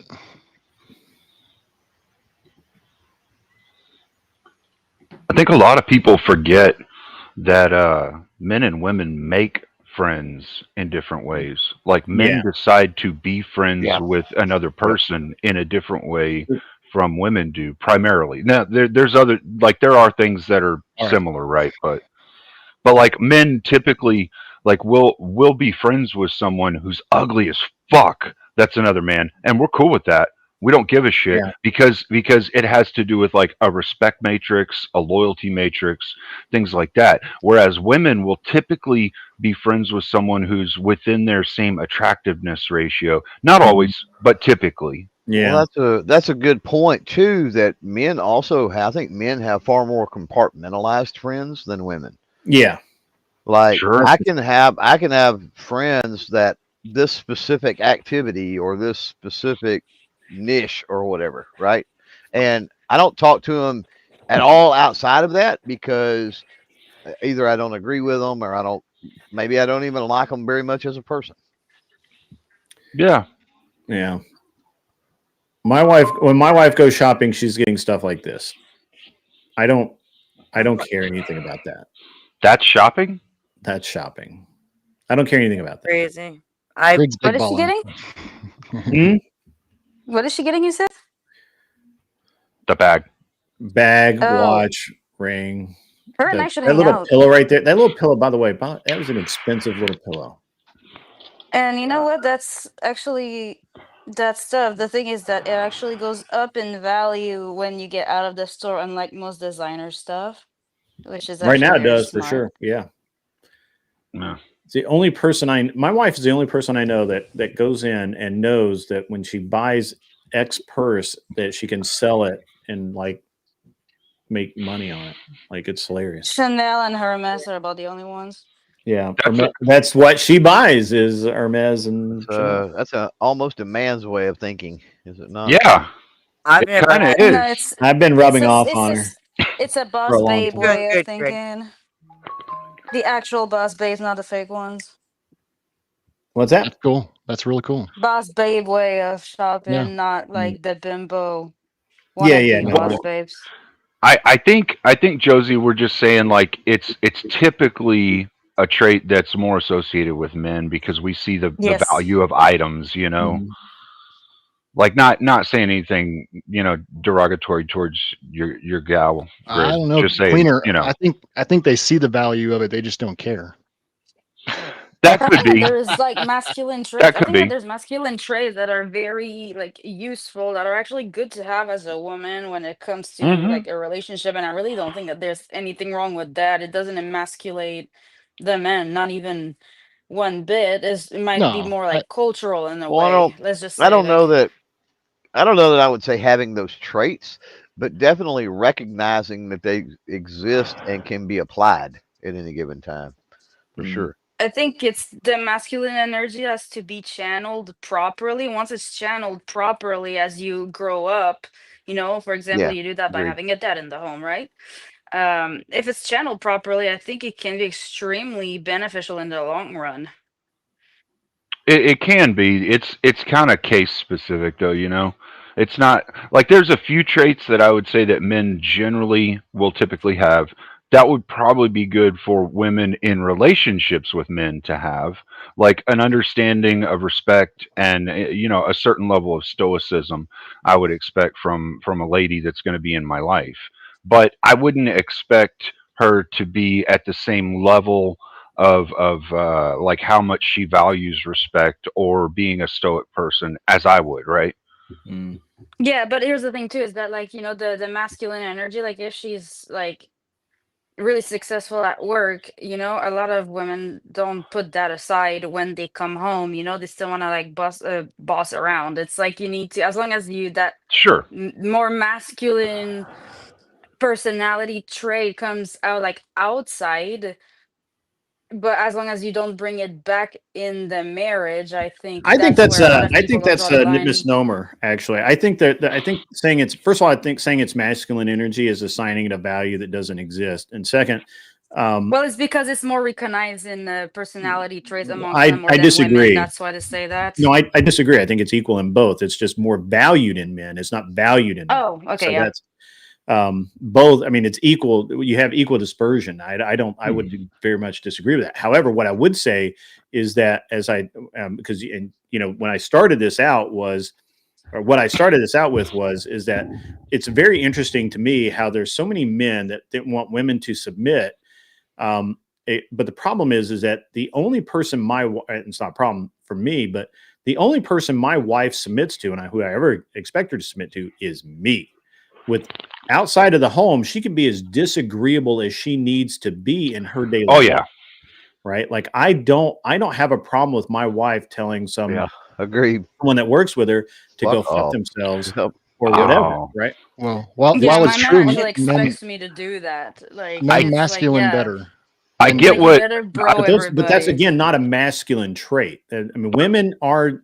This is we're assigning things that don't exist onto things that do exist. It is not a masculine trait to be disagreeable. If anything, we should say that women have a more disagreeable nature than men, because women bitch and argue and moan and complain, while where men are stoic. This is a bad mapping. Like this is just people saying Sure. shit that doesn't mean anything, right? So if what we should say is that a woman being disagreeable outside of the home is fine as long as it's not to her family and it's not to and it doesn't affect the status of her life or her family, right? Right.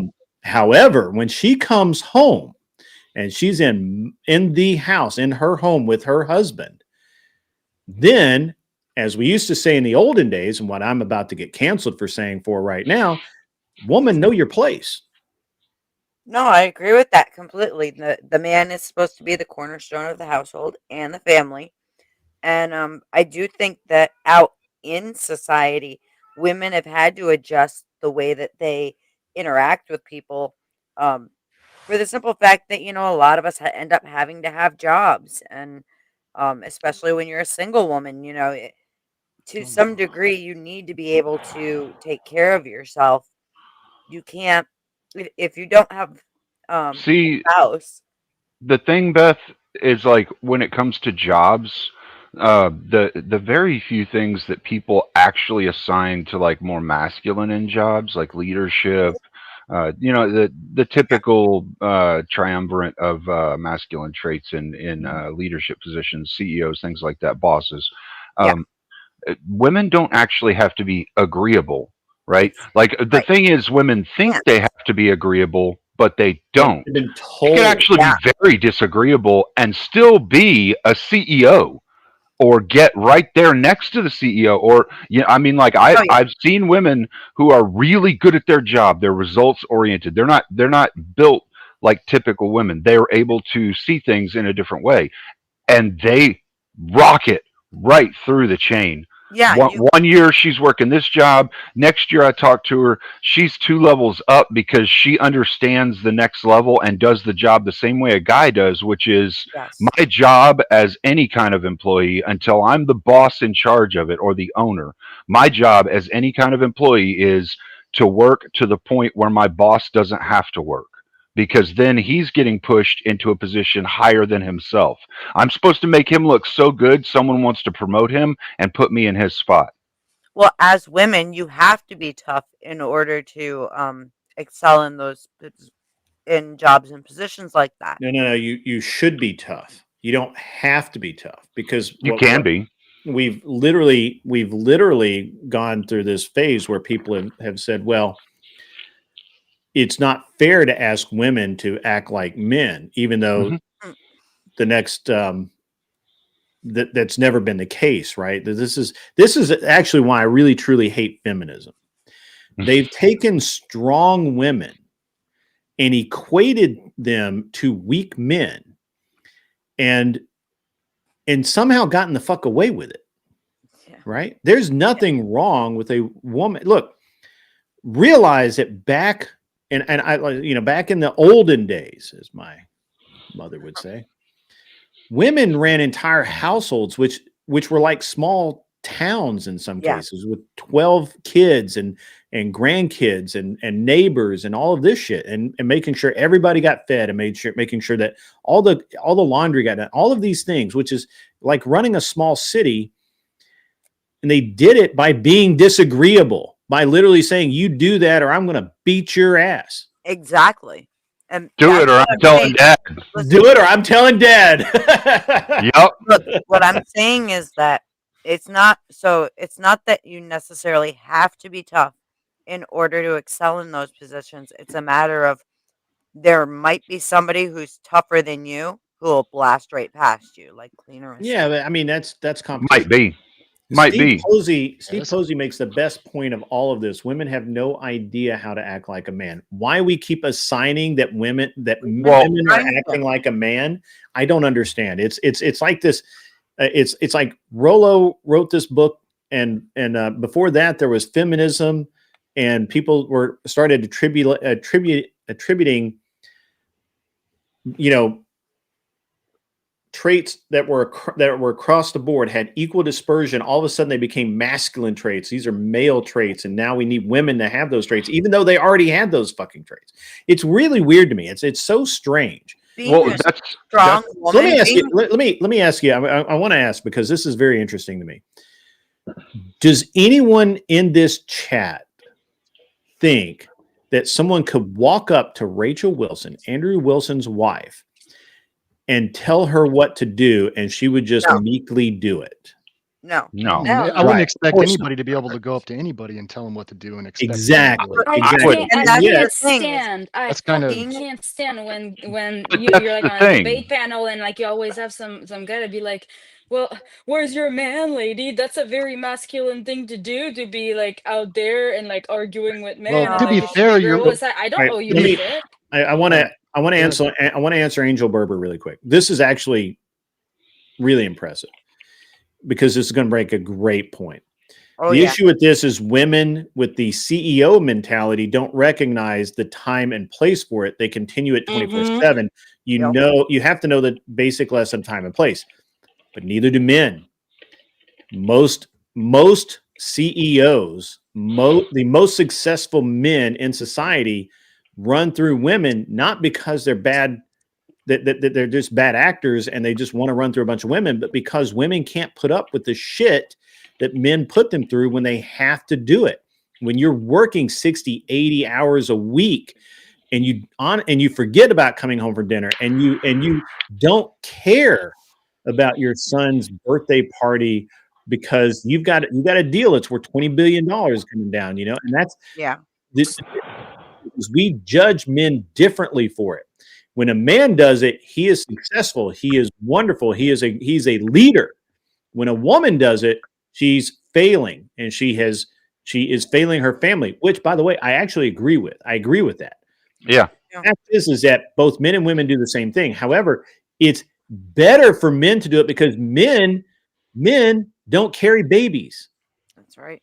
We do not need to nurture young children. Women do. That's why. Now, women that can't have children, go be the best boss babe you can be. I don't care. Women that have had their children and whose children are grown, if you want to go be a CEO, I mean, have fun there, Martha Stewart. No problem. I have no problem with it. But that Angel Berber is exactly right. This is exactly right. And it's equal dispersion across the board. The problem is that the current feeling in a lot of spheres, red pill being one of them, manosphere being another, is that women who act in this way are disagreeable and can't, that they have lower value, right? Yeah, I agree. I disagree with that. I disagree with that sentiment. I do say that that for me, right? For me, I knew that I needed an ambitious, driven woman who could tone it down and still have a family, which is a unicorn. I get it, but I found one, right? So my wife is an excellent mother, but she's also an excellent. Well, she's not a CEO, but she's an excellent corporate employee. She does very good in her particular arena. And I don't have a problem with that. Now,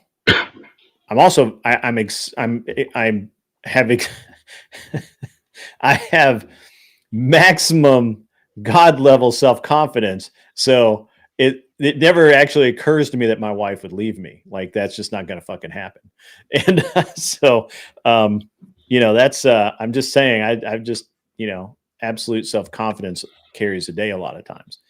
A lot of men don't have that. I get accused of that as well by my wife quite often. Right. Yeah. Go ahead. Well, I was going to say what Steve said is actually 100% true, and Beth kind of showed it just a second ago. Steve said women have no idea how to act like a man. Mm-hmm. Women generally don't understand how to act like a man, how to do things like a man. Like Beth said, men need to be tough, and so women think they need to be tough, but that's not it. It's not just tough. It depends on the job you're doing. But the thing is, Beth, I don't mean to pick on you with that. I see a lot of women say that, and they conflate toughness for every other trait or one trait for everything that it is that's encompassed in doing a job that a man's doing, and so they kind of hyperfixate on that one trait, and it doesn't go right. I don't think.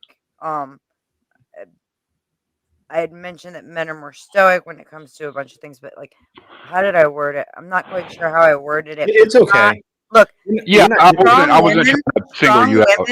A strong woman should never be put in the same box as any kind of man. Why does she have to be a strong woman, though? That's the thing that's getting me, right? Yeah. You say a strong woman, and a lot of people say this, but the thing is, women don't understand what strength of virtue really is whenever you're talking about jobs, being a man or working like a man would.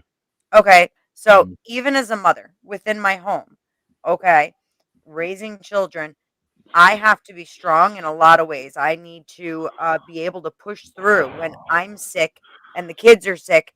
I don't get a sick day. I need to take care of them no matter how shitty I feel. I need to make sure that everything is done for my husband and my children as far as their clothes, and make sure that the house is clean and sure get to school, and I understand that. What I'm saying is explain if you explain the man's side. Like let's throw a job out there that's pretty normal, just a mechanic, a regular mechanic. What do you need to be a mechanic?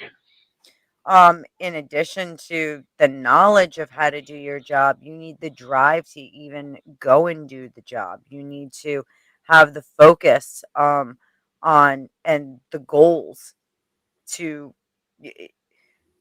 you got to have your priorities straight, right? Sure. And that's the thing too, is men get like, just like how moms don't get to have their sick days when the whole family is sick, men have to push through that just as much and just as hard. On top of that, they need to be ready to protect the family. On top, it's a balancing act between working and home that requires both men and women to be strong in different ways.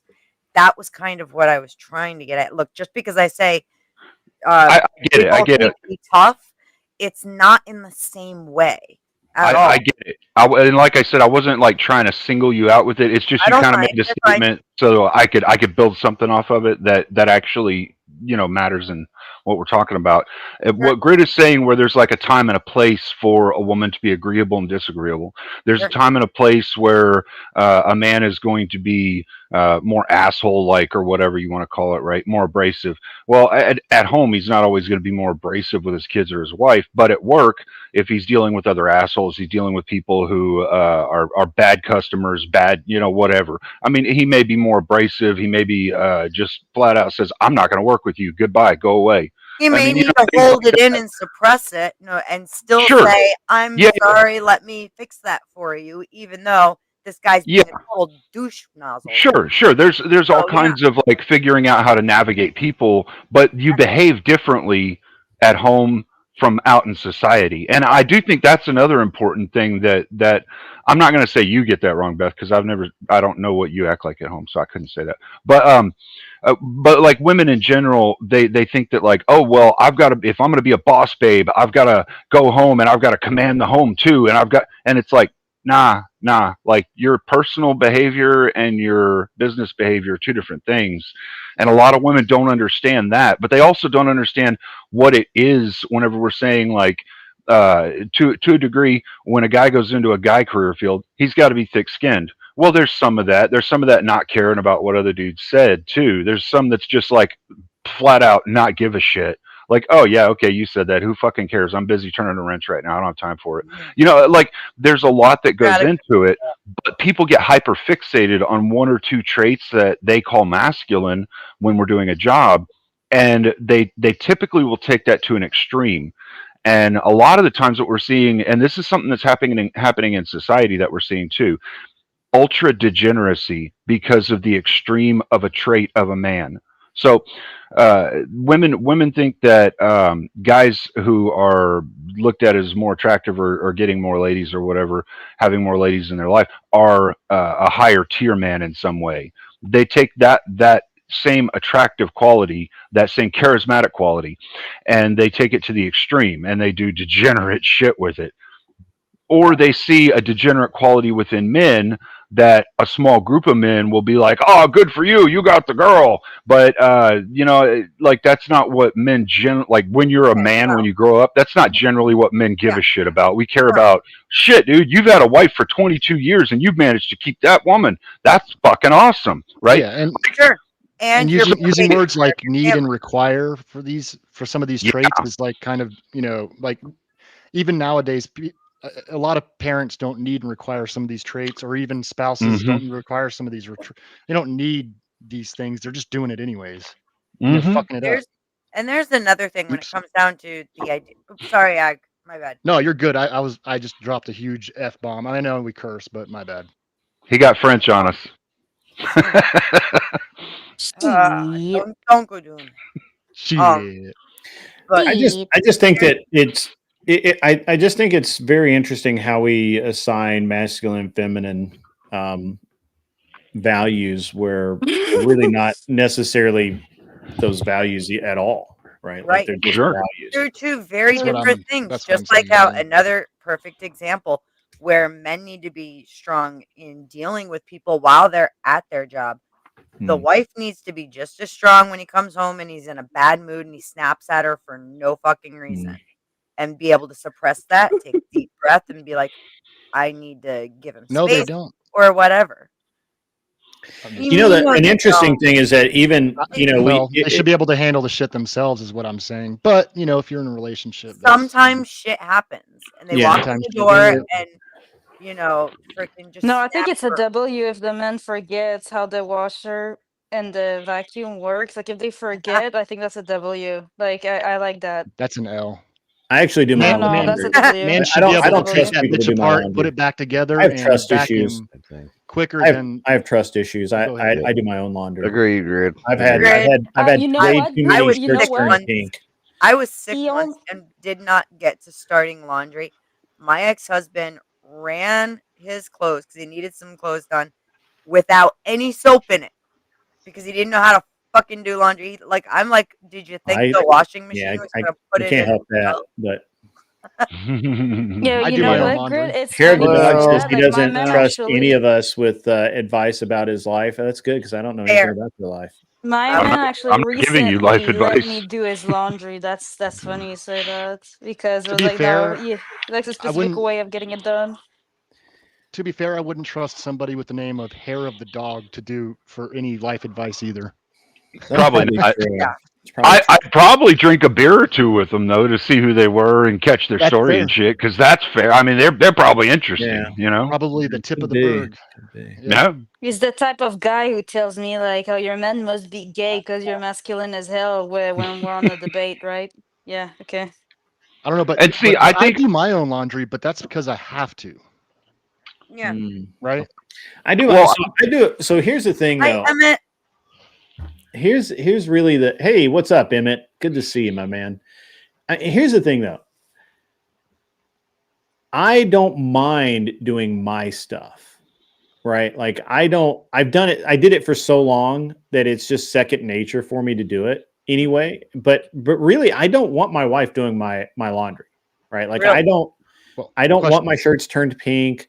I don't want to risk anything. I'm very specific. I'm a very particular person. My wife doesn't. Yeah, my wife. I've got certain clothes that are investments, and my wife doesn't realize that they need to be in order to preserve the longevity of those clothes. They have to be done in a certain way. And if she wants to throw socks and underwear in the fucking washing machine, I don't mind.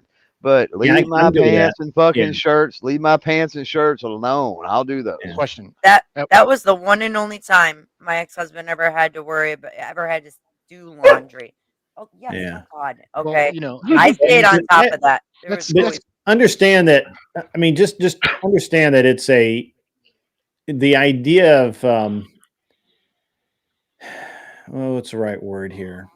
Well, and a lot of people don't mind doing other people's stuff. I mean, or Well, doing your own. I don't do my wife's laundry. I'm trying to say, as a wife, that's my think- duty to make I sure got that that. while he's working, he don't need to ask for shit. It's done. I think I everything's think as in long as the thresholds. workload is distributed, this really doesn't matter like who does it. I think that gender Yeah, I roles think are just. I mean, yeah, there's different things, but like it's like as long as it's done and that Yeah, there's no sure. argument. Like, who There's cares? thresholds. There are thresholds for that. Like I'll give you a good example that would be for a guy who really can't do much at the home. So the first year I was in the oil field, I saw home literally 2 weeks out of the year. 2 weeks worth of time I got to see my home, my family, my wife, all of that. 2 weeks of the year out of 365 days, 14 days were spent at home. I did not have time to do laundry. I did not have time to help with things. So it was like when I came home, the value of time was I got to spend it with my kids and my wife. And so I spent every minute I could with them. And so I do think there is this threshold, right? But the thing that really killed me was like while I was doing that, my wife's friend, who has a husband that worked 40 hours a week at a Monday through Friday job, would tell her, "Oh, well, my husband's home every night, and he's here helping out with the dishes and helping out with this." And so my wife got feminism put into her head in that way, where like I should be at home helping with that after working 100+ hours a week. I should somehow come home and help with chores at home that she could have done in a 2 hours of the day and gotten it done. But for some reason, she wants me after a 20-hour day to come home and help with that. And I'm like, that doesn't make any sense. I'm making over 6 figures right now for a reason. Like I'm busting ass. And I think this is something that really screws women up that are in relationships like that, where they have a man that's like ultra driven to work because he wants to buy them a house, provide things for the family, and then move up in the company and have like one of those 40-hour, 50-hour work weeks, you know? Wait, let me ask you real quick. Like you said like you make over like 6 figures. Like does she work as well? Do you guys like split? No, she didn't have to work at all. No. And she tells you to do stuff? Well, she tried once or twice, and I was like, "Fuck you, What that the ain't fuck? happening." What in I the just got off a actual 20-hour fuck? shift. No. And when I explained it to her, and I was like, "No, think about what you're saying. Who did you hear this shit from? And think about what you're saying, all right?" And we got into it, and she explained where she was hearing it from, and I was like, I don't think that woman understands what I do for work. So I don't know why you're taking advice from her or comparing our lives. Like, why are you friends with this person? It sounds like they're trying to come between us, really. And they eventually did end up coming between us in by screwing with my wife's head, but that's beyond, you know.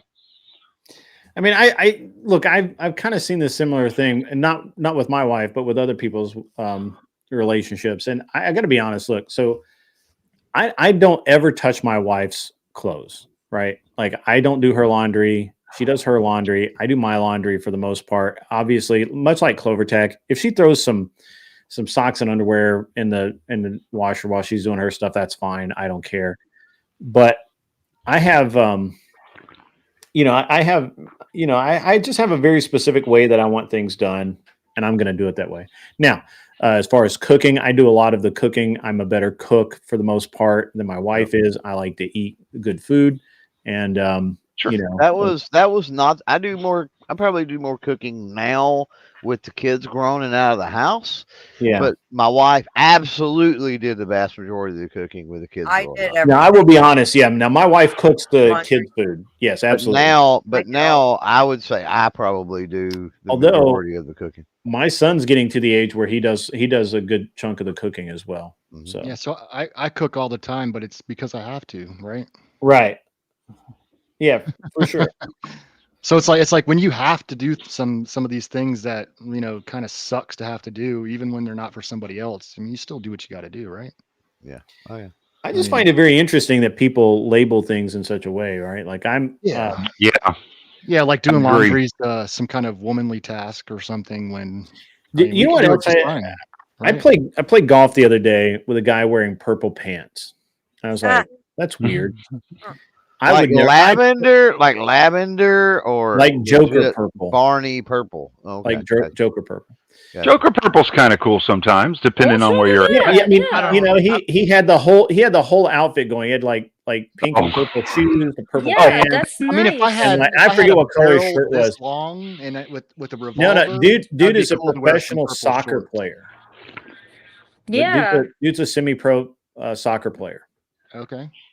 I mean, I guess team colors. That sorry, like is that like an excuse because he can wear pink short or pink pants or I don't know. Well, I just think that's what he was out there doing, man. He was, he's like, they look good, so I'm good. Just getting it in the purple pants. And I'm like, and his buddy that was with him. So I played golf with this dad, his son, and his son's teammate. And so, and the dad knew the whatever show. And I was like, hey, I was on that the other day. And I'm like, yeah, they're like, oh, that's really cool. I'm like, yeah. And the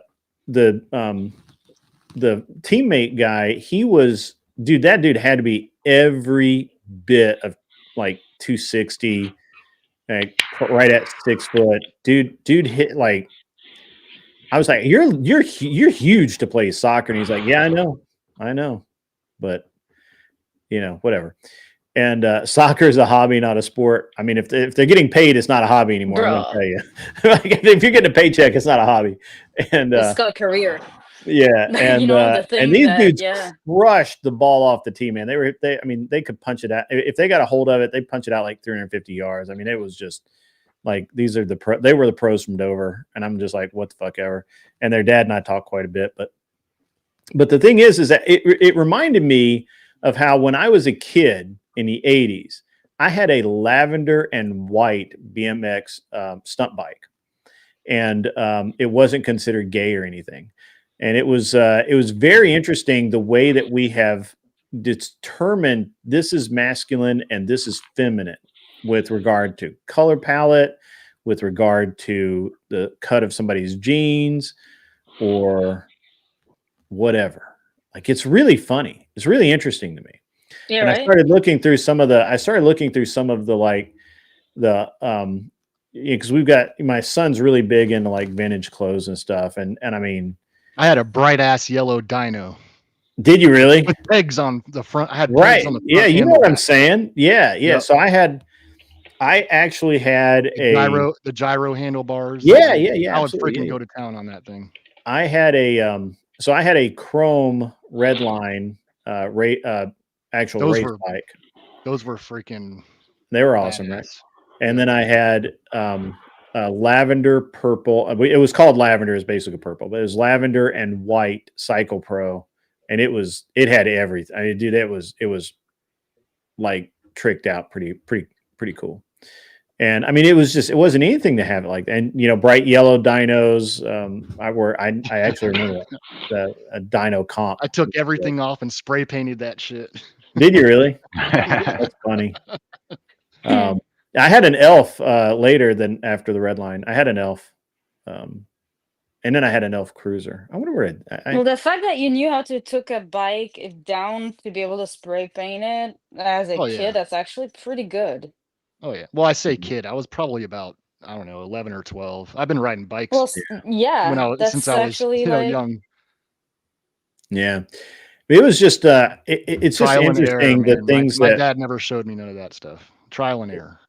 It's very interesting how our style has changed to where things that especially in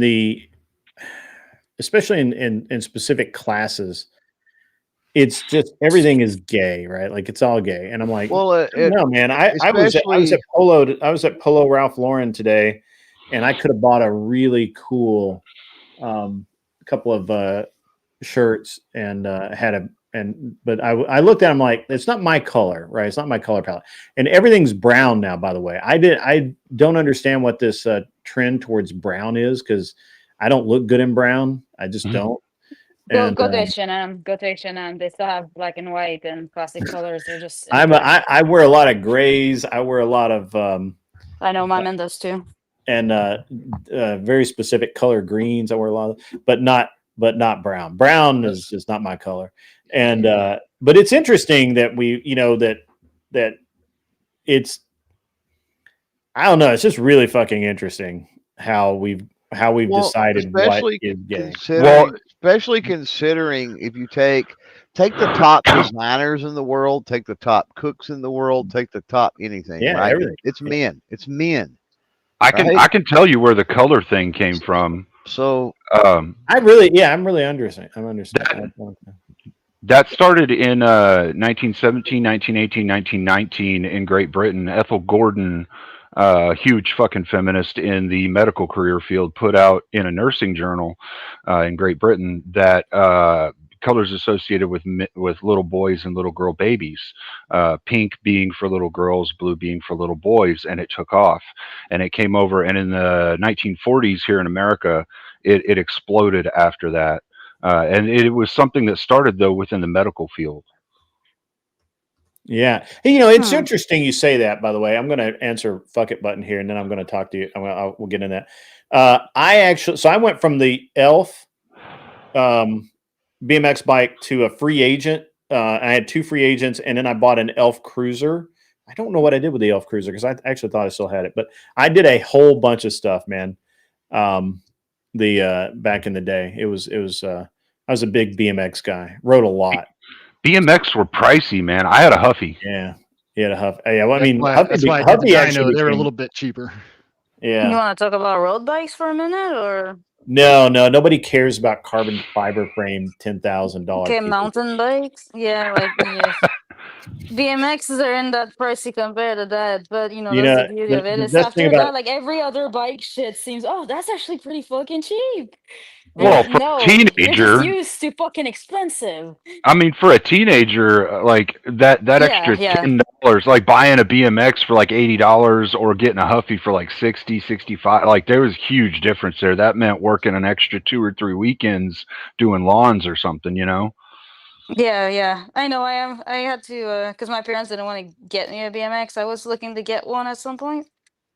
And I Yeah. remember it was like 375, but they were like those really like nice ones. Yeah, Like so I did BMX because I thought road bikes were kind of gay. And I was Well, you I you like the also aggressive aspect of it, but you and I also had the But really, wouldn't mind with you biking also had though. the movie Rad, right? yes, That yeah, didn't. and I knew, and the thing is, I knew people in that movie. I was like, those are my buddies, and we had Yeah, I had the Dixieland here, which was a big BMX track in Nashville, and I used to race and all that. I had the blue and red one. Yeah, yeah, Mongoose. Yeah. Okay. Back when My Mongoose brother was had a like mongoose. cool and not sold in Walmart. The same time I got a Dino, my brother had a mongoose. Yeah. Yeah. I had a bunch of. I went through a bunch of bikes. Yeah, this was what 83, 84, maybe. Right in that area, yeah, for sure, 100%. So I want to. The color thing is very interesting. You're talking about the pink and the blue. I actually, so my son, because I constantly recommend to him that he because he wears suits every day to school and all of that. I'm like, dude, I'm telling you, with just because he's got that Asian kind of darker complexion, not super dark, wears the white shirt, the dark suits, all of that. I'm like, dude, wear a pink tie and you will be fighting the girls off. I'm telling you right now. He's like, I cannot wear a pink tie. It's true though. I know.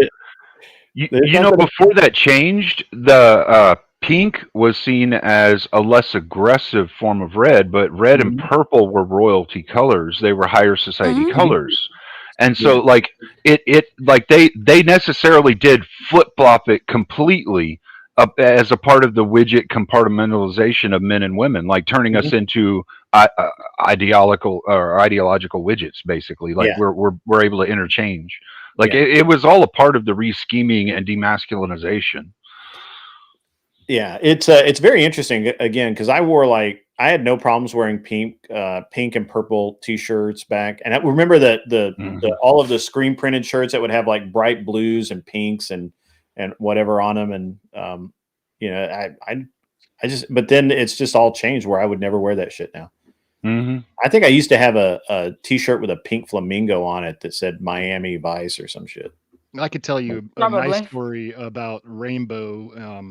So back in World War II, my grandfather was in the Rainbow Division, which was some fucking manly men that went in the later part of World War II and liberated places like I do hate that the Rainbow's been co-opted. That's for sure. It's been completely taken over, but back then it meant something completely different.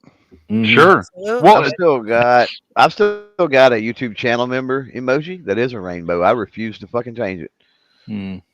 That's a thing that we've seen here within the last like 30 to 40 years. A lot of the terms that used to mean really awesome things in society are now turned into some kind of degenerate cuckoldry bullshit. Like grooming used to be a young man learning how to be a gentleman, a young woman learning how to be a lady. Now it's totally fucking heinous. It's like, you say brainwashing. You can't have a school of grooming. If you have a school of grooming, people instantly assume there's something sexualized there.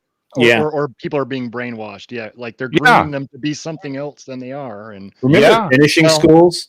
I mean, I still believe that the best education system possible is, especially for America, is K through 6, maybe 7th and 8th, and then done, unless you want to go to college, and then you go to finishing school. Otherwise, you go into a trade school, you go into a journeyman program.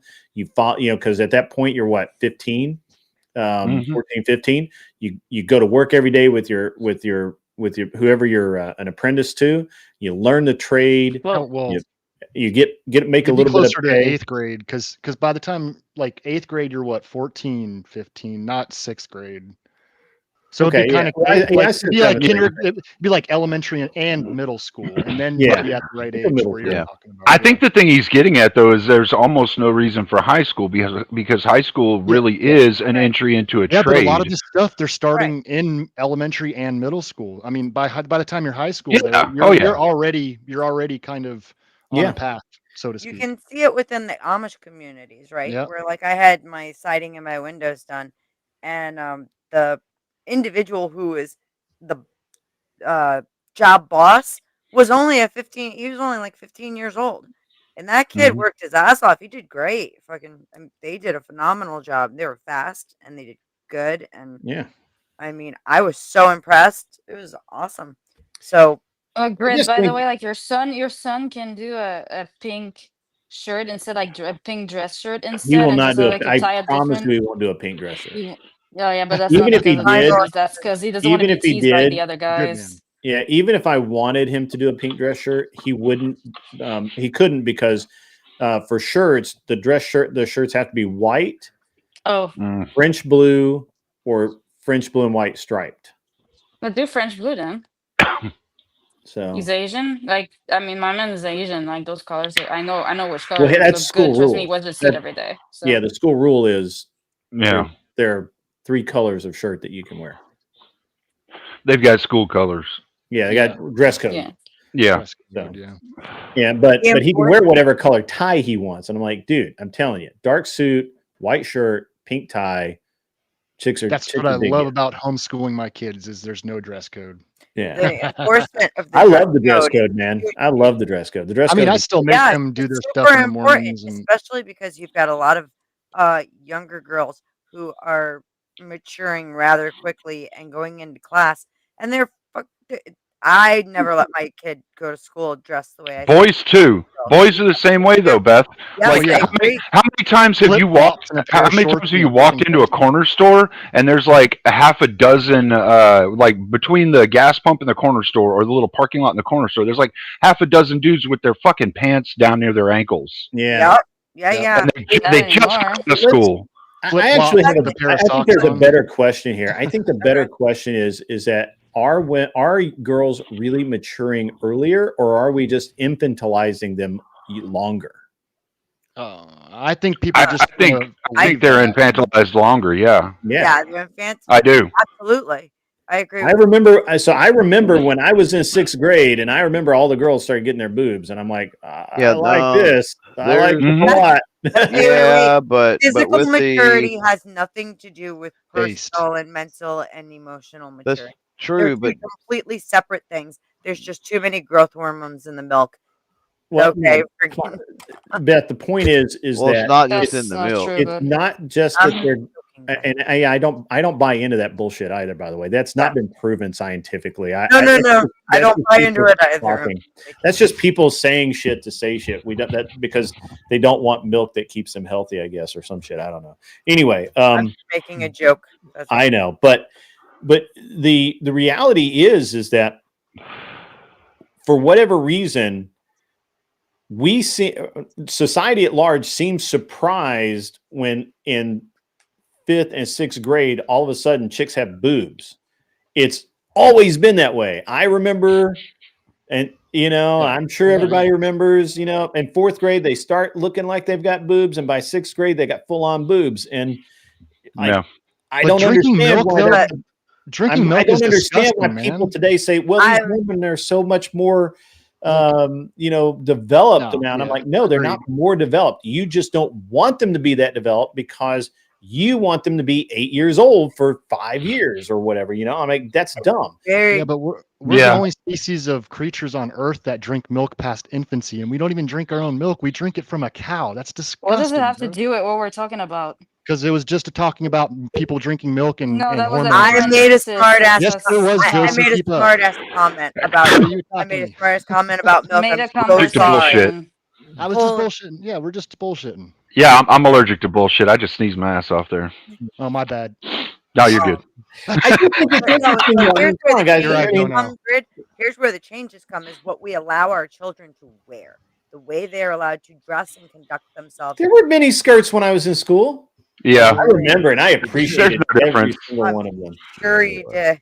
As a young man, yeah. Like that's the other thing though. Is like when we were young men, we had female friends, but it's because we were fucking attracted to them. Yeah, Right. I mean, that's fair. Sure, That's and I base. bet even in your day there were girls who were having babies with the teachers, right? Yes. I didn't know many of them, but It there was- probably was. Yes. Yes. I think it was just that we didn't hear about it as much. Yeah. But yeah, I knew one. Yeah. But if you go back even further, What made the where- news? If you go Mhm. back, Yeah, that's how you would hear about it. Is if you just kind of like I didn't ever meet anybody personally. Well, but let's look at this. Let's look at this in the real perspective, right? When I was younger, I started socializing with girls kind of late, right? Because boys and girls were separated in gym class. We were separated at lunch tables. We were separate until about fourth grade, probably maybe fifth. And then, then you have the combined tables, and then you have the combined junior high for sure. Yeah. Junior high for sure. But I think maybe it was and so you didn't talk to girls. You went to, maybe once or twice you talked, but now the whole from pre-K all the way up, you're 100% mixed. You have them playing together, which I mean, they're teaching them about sex way younger in school. They are teaching about whether they teach them about them or not. They're learning about it early. I don't know, and they're learning different stuff than they taught us too. They're learning very skewed stuff. And when I'm referring to the change in how we allow our children to dress, like you can go back to, way back before you, where, girls were not allowed to have skirts that were above the knee, and they weren't allowed to show their shoulders. They weren't allowed to show any midriff. We at least had some kind of standards so that we It's didn't still like have that a bunch today. of those running around. Well, a lot of them now have a fingertip rule, and it's fucked up because depending on how long your I know arms the fingertip rule. like some yeah. are still way too short. You Yeah, get a tall gal got long stems and short arms, and she's got a mini skirt on. I've always kind of taken that, and I get what you're saying about like the school dress codes. They say fingertips. I've heard that shit too. But like I got my daughter a couple of skirts that were like kneecap. The lowest was the kneecap that I would let her wear out of the house. Right? I was like, no, you're not. And they're all like, why does it have to be so? Because hold on. Yeah. Cleaner just said the right thing. He wouldn't allow. I don't give a shit what the school's policy is. Yep. Why are parents these days? All right, so we have a dichotomy here. It's a very split thing. It's a very dumbass thing. On the one side, you have parents whining and bitching and complaining that their children are being sexualized, they're being abused, they're being targeted, they're being groomed, and all of this nonsense, which I'm dismissing as nonsense because literally the very next thing out of their mouth is, well, her skirt can be as short as whatever the rule is, or maybe even a touch shorter. It doesn't really matter. And I'm like, hey, look. If you allow your young child to dress like a slut, she will eventually be a slut, and always be seen as a slut. So again, I don't care what the school's policy is. I'm actually angry. I'm angrier that the school has a policy and that parents just don't have damn common sense. Common sense. Yeah. My stepdaughter, wait, hold on a second, Cleaner. When my stepdaughter was in first grade, she went to go visit her mom for like a break. She came back with a whole bunch of new clothes. I literally destroyed half of them and went out and replaced them myself with my own money because she came home with tiny little short shorts that said "juicy" on the ass. Yeah, fuck that. I lost my Yeah. shit. I'm like, she's in first grade. Yeah. What the first grade? First grade. What's And first this is grade? what What's her first mother bought grade? her. Yeah. I What's lost first my grade? I think this is something that's been The young girl plaguing wearing juicy on her shorts. How old is that? 6 years First old. grade? 5, 6 years old. So 5, 6, 7. what? Yeah. Yeah, The- 5 years old. 5 and 6 Why- is kindergarten. 7 is first The grade. fact that Why- somebody My daughter no, I'm is sorry, I'm 6 sorry, I'm and sorry. Hold she's on, Why hold on, do hold these on, clothes hold even on. exist? 6th grade. Hold My on, daughter's hold on. What- Who what- the fuck? Fifth- Who first the grade. Oh my fuck? God. Guys, shut up. you guys, Go ahead. My one bad. at a time. Josie's losing it. Okay, hold on. Who the fuck allowed somebody to design clothes for kids in kids sizes like this? I'm sorry, but there's a fucking lawsuit on this shit. What in the actual fuck? But you can't even do that. I mean, it's like I said, her mother bought her this shit, and it's Well, like, Josie's asking like why are they designer. who's making these clothes that and a Yeah. lot of these clothes like No people clue. just go to like Walmart and It's they'll buy the not cheapest like thing you're possible. it's not like you're 12 years old and because your body's more developed you fit into adults clothing and you Yeah, end up no. wearing those because you're like tall enough for it. No. It's like in kids sizes designed Yeah. for kids Yeah. specifically. Literally, There's no yes. adults that's going to be Yeah. wearing that. Yeah, It's the sick. fashion What the industry. fuck? The What the fashion fuck? It's Josie, fucked the fashion industry has ever since it's like started shooting off. It's always been ultra feminist. It really has. It's horrific. It's not It's ultra an feminist. Oh, What it are you is. talking It's about? based No, like the it's fashion ultra industry feminist is in What does it the have to effect do with that feminism? We're talking about a I'll, 6-year-old. it's I'll based explain it. towards I'll explain it. women. It creates the sexuality between boys and girls at an earlier age, so the questions are asked, the thoughts are in their head, things like this, so that they can brainwash them slowly throughout the schools. I think it's more Inquisitive, of When an you're in your advertisement for emotions, bad acting. when you're in your emotions, you're not using logical thought as much, and so it's Well, easier for you to be Wait. subvertively And kids- brainwashed. A Kids are 6-year-old inquisitive, child and can't a read the word 6-year-old. juicy on somebody's ass. Most My of them 6-year-old can read juicy. My your 6-year-old 6-year-old can read that. most some Some of these can't, some public can't. schools, the spelling's atrocious. Okay, what Well, I'm saying is, I'm sorry. where does this? I Where homeschool is my this? kids. Sorry. When you're talking about 6-year-olds,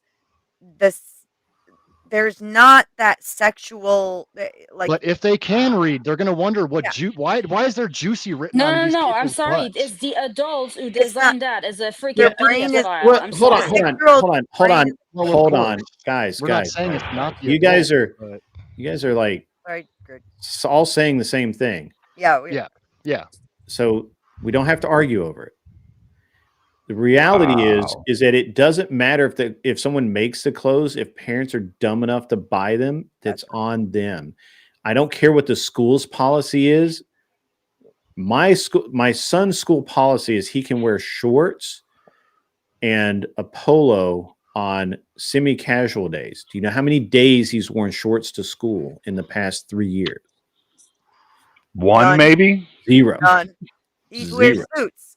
He wears on casual days. He wears slacks. Nice. He wears. The first 2 years he did not participate in jeans day because he would rather just wear the same thing that he wears every day, which is slacks, shirt. I love Boy it. dads are different than girl dads, man. And I don't know anything about that. That would be cool as shit, but all I got is girls. So yeah. So when as parents, if your little girl comes to you and says, "I want this little Sailor Moon mini skirt," no, you have to say no. And when she says, "Why not?" you say, "Well, Sailor Moon's a cartoon, and you are not." I would say that makes your body look funny. Right. It makes you look funny. You're not a cartoon. Not proper. It's, and you need to respect yourself a little bit and just, we'll get you something cute. It's going to be good. Yeah. Yeah. So this is all, I don't care. This is something where I depart from a lot of people's line of logic. I really don't give a shit what the school policy is. I really don't give a shit what everyone else is doing. I control my kid. Yep. Right.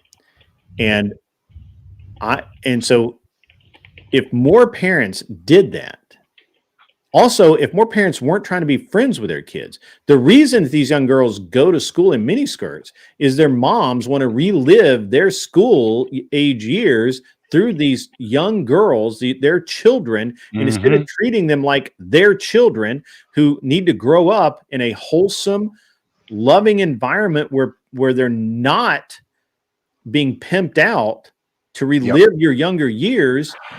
Yep. That's why you have all of this bullshit. And I've seen it. I've literally watched these old ass women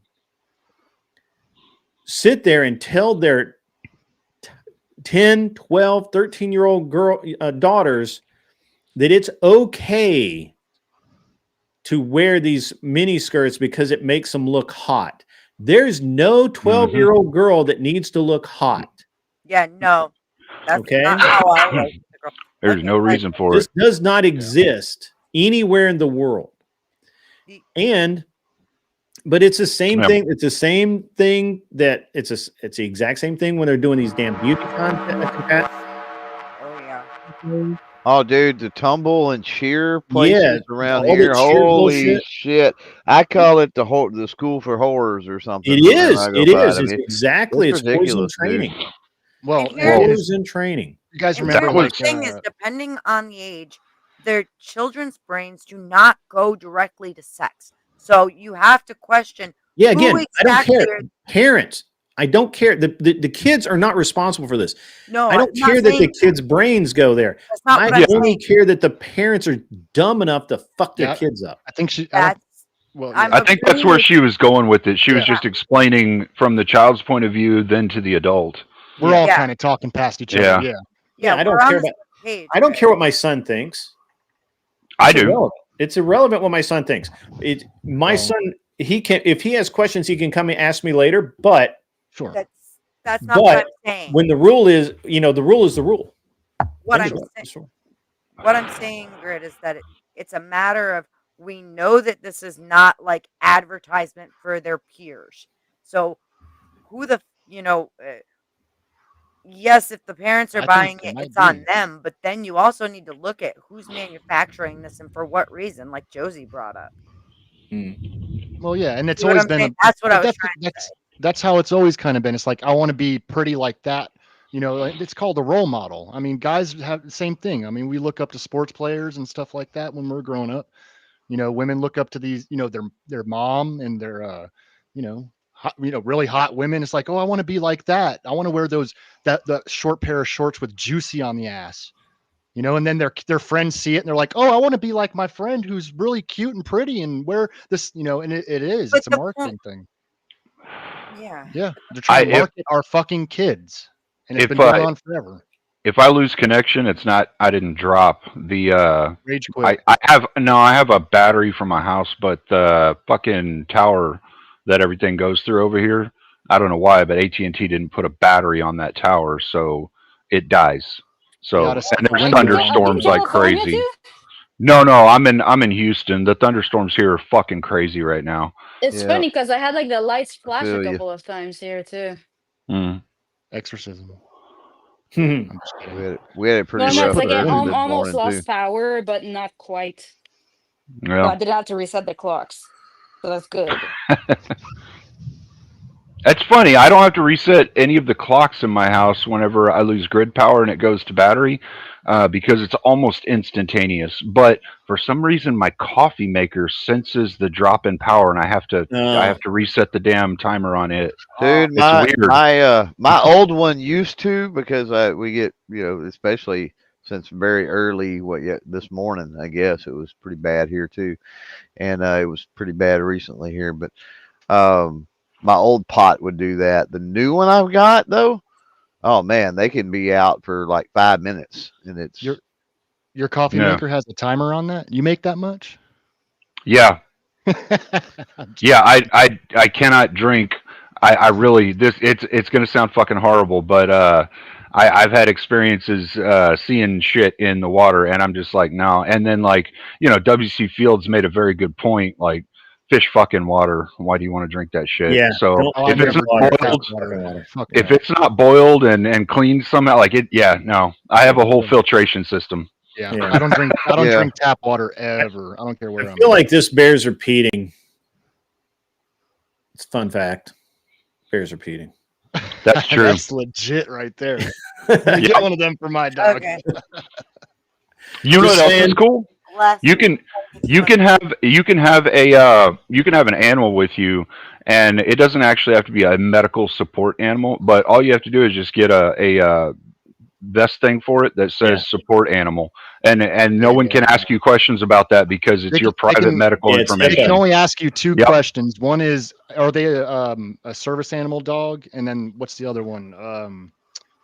Which is a yes or no. And then that's state to state, because some states they can't ask you if it's a service. Some states they actually can't ask you if it's a service animal. I thought it's state to state. Federal. Okay, all right. Well, yeah, it's even better then. But just to get kind of back on the topic there, I think it's exceedingly fucked up that parents themselves are sexualizing their kids, doing it willingly, buying the clothes, fighting against school uniforms, fighting against all of this. And I think it's really massively fucked up. And it's more fucked up when people are trying to blame the kids for it. Yeah. So, and then what are they trained to do is the second thing that they can ask you, and that's the federal law. Right. They're not allowed to ask anything about why you like that would HIPAA violations and such. Yeah. So, but yeah, so it's a I don't know. I don't know how we kind of got on the subject of the school. We got in the weeds. Kids, but they are pimp. I mean, look, it's parents are pimping their own kids because they want to relive something, or they want to have the cutest little girl in class, or whatever the hell. Which is the kind of the most fucked up thing, right? Like I see it all the time. And I'm like, what the hell, man? And we've all seen it, like when kids come around trick-or-treating and you got like a pack of girls and they're like, I'm gonna dress like this for Halloween. It's like, that's not a fucking costume. I'm dressed as slutty Wendy the Ghost or whatever. And I'm like, and there's the thing is, all of the Halloween costumes are made that way now too. Like there's not many that are like traditional, innocent. As soon as the kids are in middle school, everything is slutty. My daughters all decided they wanted to be Star Wars characters, and my oldest wants to be a Jedi, and that was not revealing. So I just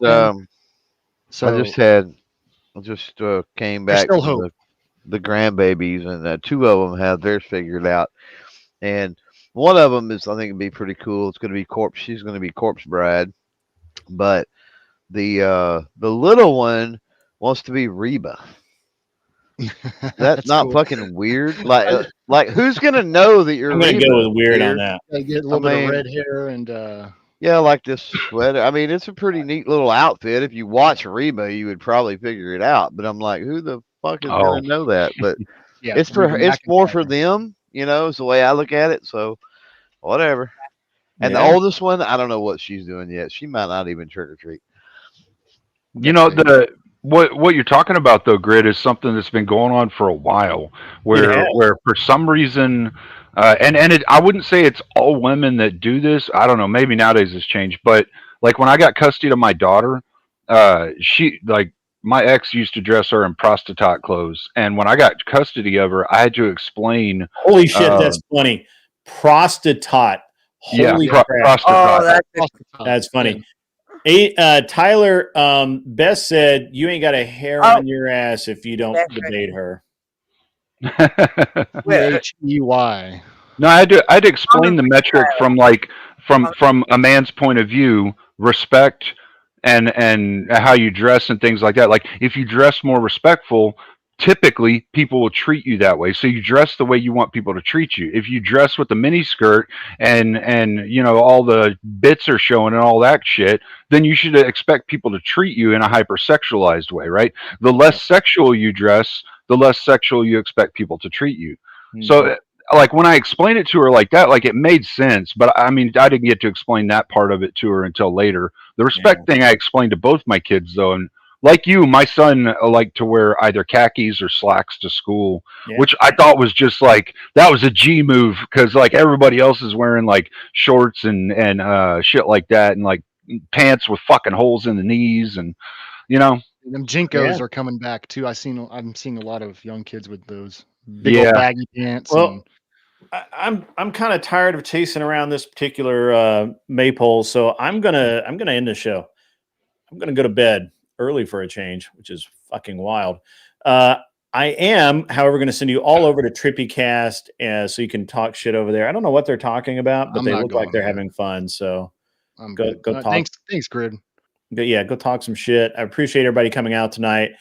Monday's daytime show will be lit because I am going to go over why Prime Kais does not understand the very first thing.